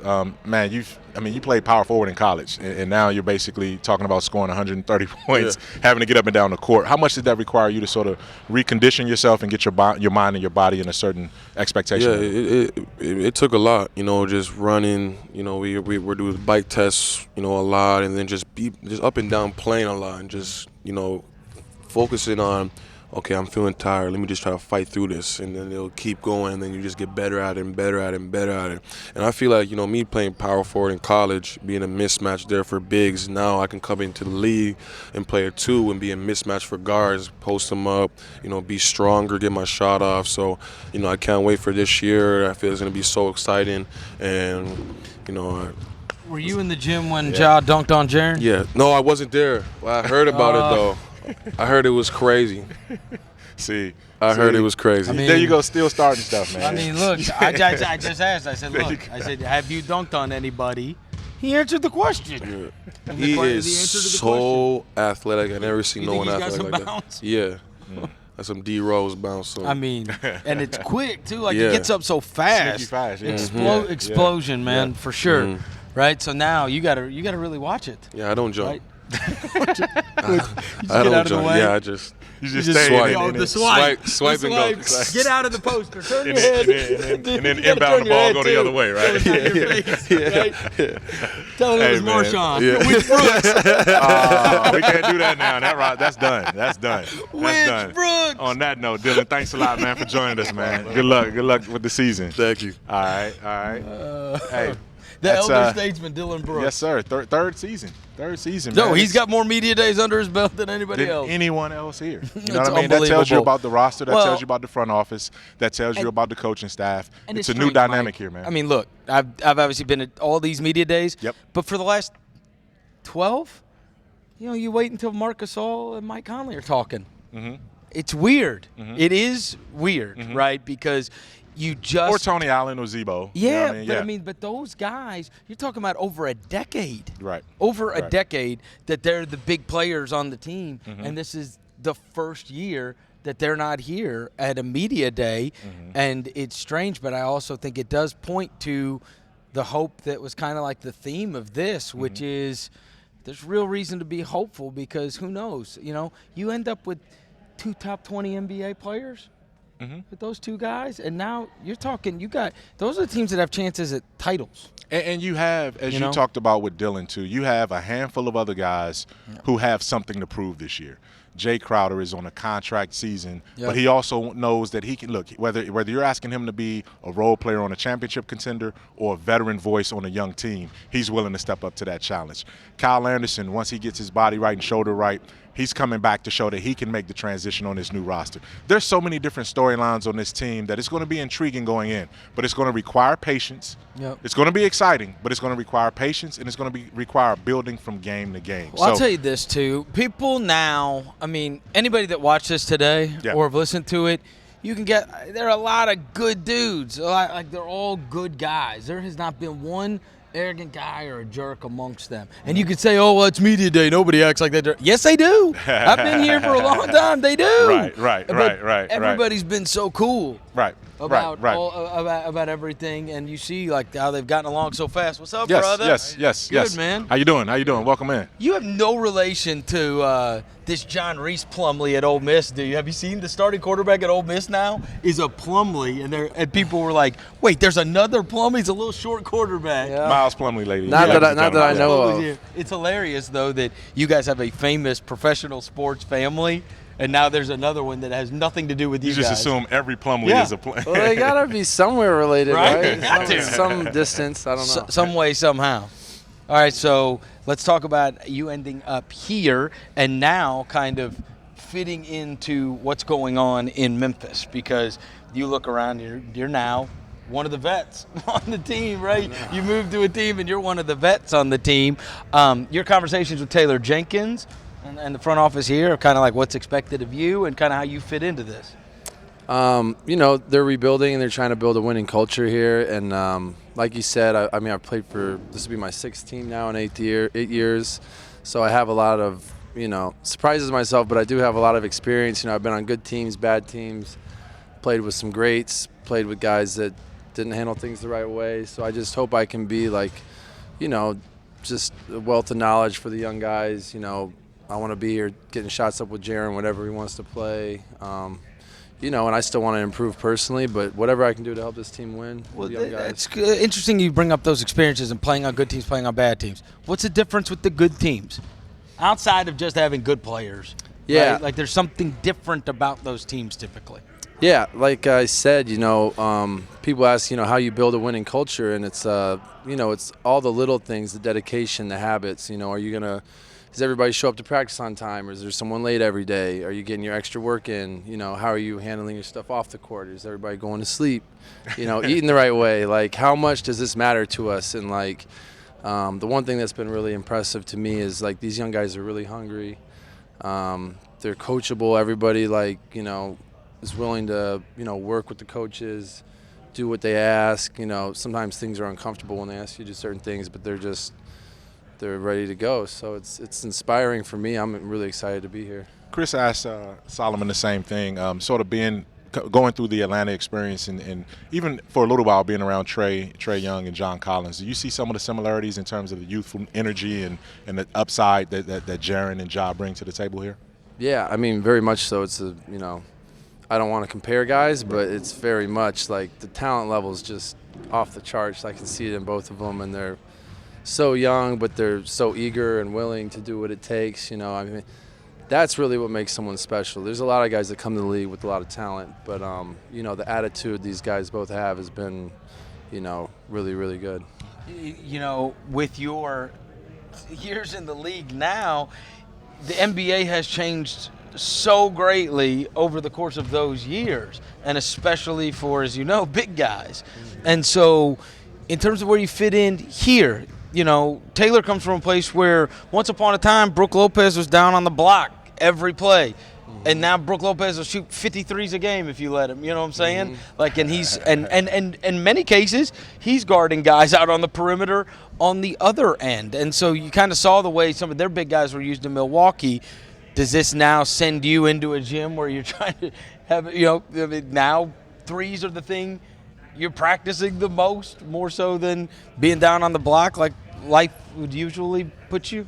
Yeah, it has been a kind of a trip coming in as a rookie and playing with guys like Roy Hibbert and true, old school centers, and then how the game's changed, like you said. But I mean, that's what keeps it interesting. You know, I think the pendulum will swing back the other way the more, teams win with bigs. But, Golden State really started changing the game. And but I think it's good. Everybody should be able to, European, everybody should be able to do everything, work on all the skills. And I know personally I worked on my shot a lot this summer. So I'm excited to be back with Taylor and in a position where hopefully I can implement that and expand my game a bit. You have a better knowledge of him than any of us. What's he like as a coach? I love the guy. I always forget how young he is. Like he's so honestly. I mean, coming from me, maybe this doesn't mean a lot. I'm not the most mature guy in the world, but he's very mature. Super organized. Like he's motivated. He's competitive. He's likes to have fun. He connects with the guys. I think he's the kind of coach that, a team like this can really build around for the future. And guys like Ja and Jaren, I think they'll really love playing for him. Is that something? I'm sorry. Is that something that you see can be a vital part of your role, though, being able to not necessarily translate? Taylor can speak for himself. But to sort of set that culture for what these young guys can expect from him and from what you've been able to see from him. Yeah, because I respect him to the utmost, and I know who he is and what he's capable of and what he stands for, and any way I can help him implement a game plan, talk more on defense, just get his X's and O's and motivation out there more. I feel like that's part of my role as an older guy. And even last year's Atlanta with Lloyd, I mean, now you look and people are like super hopeful about Atlanta, right? Like they lost a lot of games last year, but people don't look at that and say that there's not something, to build on the horizon. This is a team that people are going to really have to watch out for. 2-3 years after these guys after Trae Young and John Collins and these guys get these games under their belt. They just had a DeAndre Hunter, right? And so I think you can speak to how you can have a team that is not a playoff team, doesn't win a boatload of games, maybe takes more losses than they do wins, but yet still keeps that hope and people thinking that they're really on to something. Yeah, because like you said, I think one thing you can't, fast forward through or skip steps with is just the experience, like knowing when to hold the ball and get the right shot, when to really get a stop. Like those are going to be the little things like younger guys tend to lose to older guys too because they just don't know how to manage the game as well. And then some of that comes with confidence. But, it's going to be exciting. It's going to be a great year, and we're definitely going to win some games, and I think we're going to surprise people. Like, we got a really good group of guys. Not too many Duke guys, though, right? Right? We got one too many. No. Three.